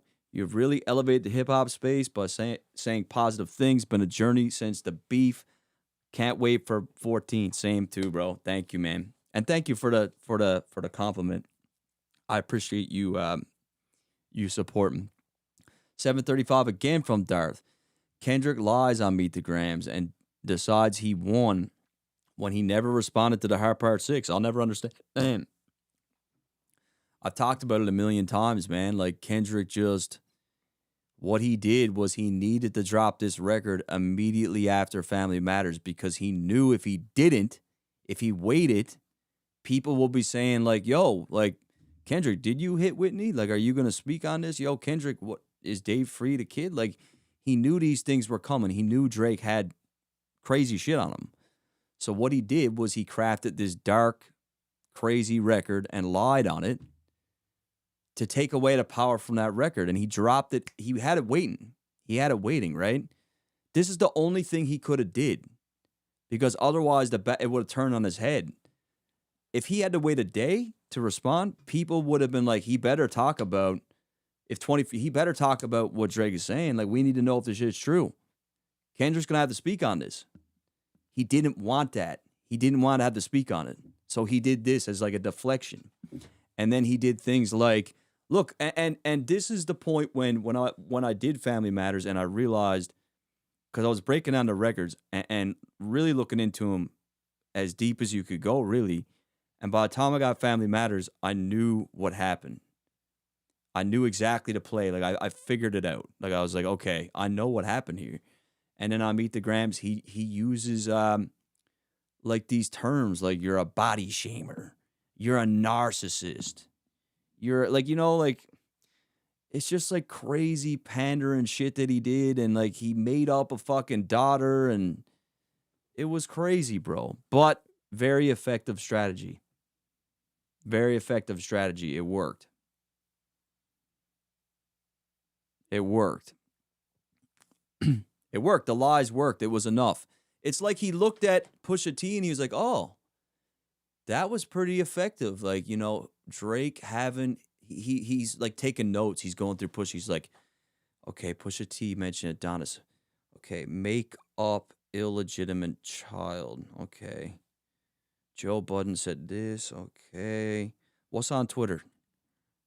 Oh, there might be some good angles on Twitter and Reddit. What are they saying about Drake? Okay, they're saying there's like a conspiracy that he's like a PDF. Okay, I got to lean into that. What else we got? That's what he did.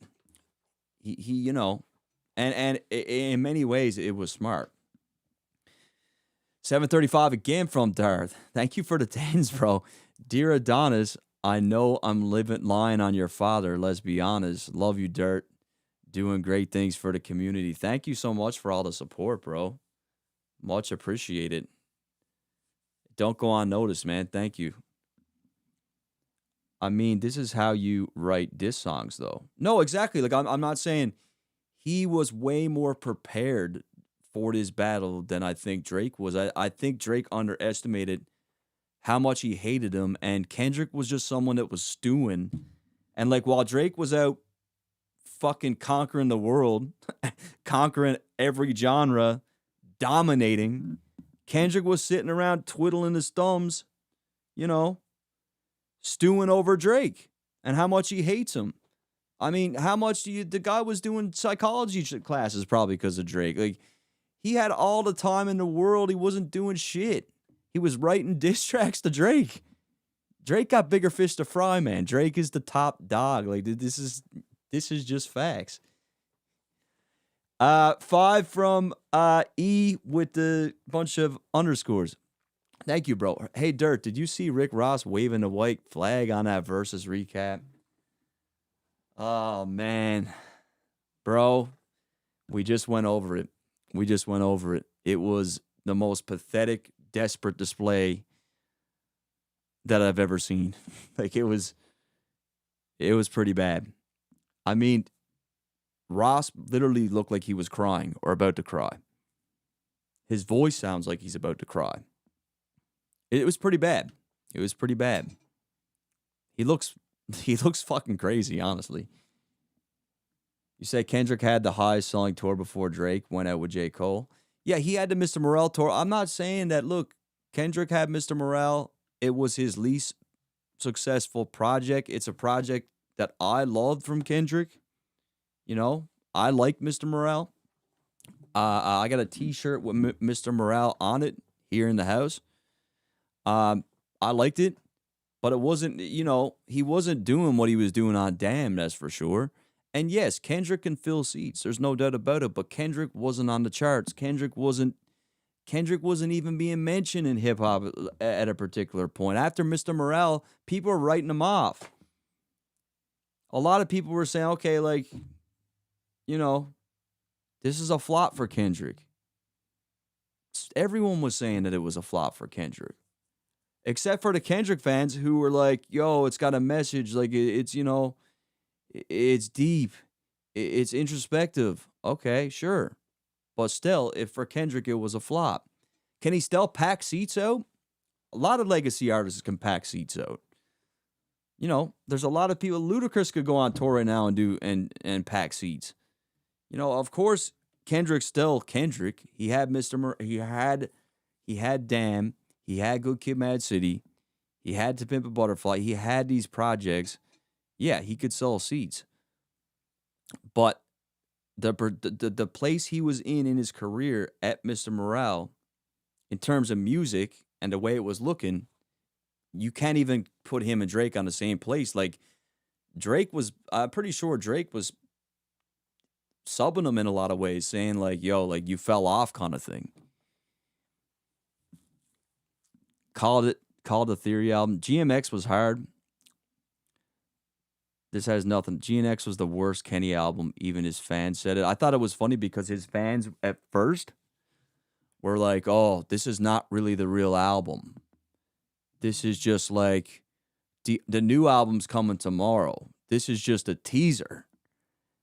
And like they were kind of in disbelief. And then the narrative completely changed. The bots came in and all of a sudden GNX was amazing. And then it doesn't take much influence on an app like Twitter.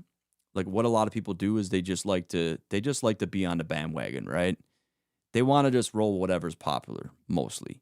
So if a lot of people see one thing being like, this is amazing, a lot of, like, I would say like 60% of people will just jump on that bandwagon, right? It's like if there was a fuck ton of bots saying that Kendrick's album was trash, the first thing you go into that thinking is that when you listen to it, oh, it's trash. And you're not going to even give it a fair chance if everyone on the timeline's saying it's trash. Like those bots, like botted comments and stuff, they can have a whole lot of influence. You say that they thought Kendrick had another one in the pocket. They did. GNX honestly exposed the bots the most. Well, yeah, because they got Kojo working overtime, right? They got Kojo. Well, look, Bali, like, look, what did Mr. Morale? Mr. Morale did what? Mr. Morale first week sales. I think it did 2 something, right? 295. It did 300. Like, that's not really a flop. But if you're comparing it to Damn, it's a huge, it's half. It's like half, right? So yeah, that's definitely a decrease for him. He's not ascending, he's descending. He's descending commercially. It had 603. So literally his album before that, it did half. So commercially, yes, he is descending. He's literally cut 50%. He's 50% of the sales he once had. Is it a flop in terms of like all the artists in music? No. Is it a flop for Kendrick and the numbers he was doing throughout his career? Yes. Yes, it is. Is it a flop compared to what Drake was dropping at the time?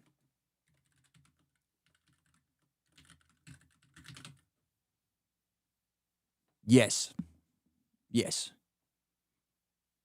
Like, it's just simple data, and I'm not even like a crazy numbers guy. I hate doing the numbers thing, but if we're just being honest, man, like, yeah, Kendrick, he was a while without a hit. He was falling off the charts. His last album didn't really chart like that. It is what it is. Dude Rap 586. Did we ever find out why Drake was rapping about the lost items from the Meet the Grams cover on red buttons? It's eerily foreshadowing. I don't know. I mean, Drake said he planted that shit, but like no one really knows what actually happened. No one really knows what actually happened. Comparing it to Views. Come on, Dirt. Was that dirty? Okay. For all the dogs. Well, no, this was 2021, right? When did Mr. Morale drop? 2021, 2022.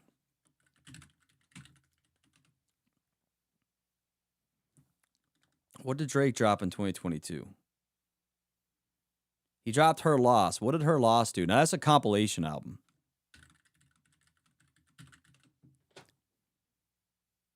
$404,000 on a compilation album with 21 Savage, bro. Oh, man. Kendrick. Look, I don't care. I don't really care about the number shit, but I'm just saying.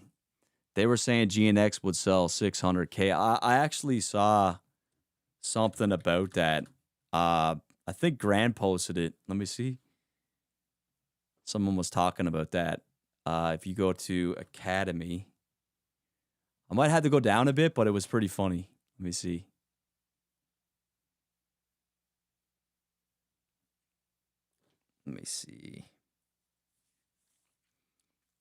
They're just posting a whole bunch of kick shit, eh? I don't people I reached out to and said, hey, I'm sorry, I'm going through something I went well. Then That's real. Them folks like, I forgive you, Gucci. You know what I'm saying? Like, Yeah. I said some bullshit about Drake, text them some crazy. Yeah, but he was going through like a manic episode. That's a lot different than Rick Ross. Fuck, I'm gonna have to scroll way too far to find this, but someone like made like a cinematic video of all the people who were saying like what GNX was gonna do, and it's like million. It had Joe Budden being like it's easily doing 5, and like all this stuff, right? And it didn't come to fruition. And also, like, you know, you got to keep in mind if what did GNX sell? Because this is Kendrick at his peak now. He's not going any further than it. Like, I can guarantee you Kendrick will never, ever propel. Well, it's kind of tough. It's kind of tough for him to beat the year he had with Drake. But what was the first week? Like, I'm not a sales type of dude, but it did 324, 353. Wait, no, GNX selling 160. What was the numbers? GNX sold 236. Chat, what did it sell? No, according to Billboard, Kendrick moved 319,000 equivalent units in the week ending. Okay, so it looks like he had a 319. 350? I mean, that's still really good, but at the height of everything that was going on and having the attention of everybody, all eyes are on you, no pun intended, I was actually expecting it to do better than that too. And some of this could be bots too, right? That's what the bots too. That's what I mean. Yeah, that's what bots too. So it's like, you never know, man. It could have been like 250, 240. Given, like, and this is what I'm talking about, right? If this guy is that popular and he's, you know, how come this is it? How come this is all he's selling? There's a lot of units, don't get me wrong, but fresh off the beef, bro, kind of strange. But yo, chat, with that said, man, I got to go to bed. I'm getting tired. This was a long stream for me of me just like kind of shooting the shit, but I appreciate you guys. I appreciate everyone who's just in the chat supporting. We got a big week coming up next week. Maybe I'll be on again tomorrow, depending if we get some more news. Tonight we didn't really have a whole lot, but I still felt like the Rick Ross thing was funny. I think we had a pretty, I think it was a pretty W stream actually with the Rick Ross shit. These are the same remedials who want to claim numbers, but then also claim the industry is against them and the Grammys and award shows are rigged. Yeah, like the Grammys are rigged, bro. In every track, Drake was W stream. Yeah, I thought it was pretty good. I hope you guys enjoyed the stream and it was entertaining. I'll try to leave it up. I'm gonna have to take some of the music out and shit, right? But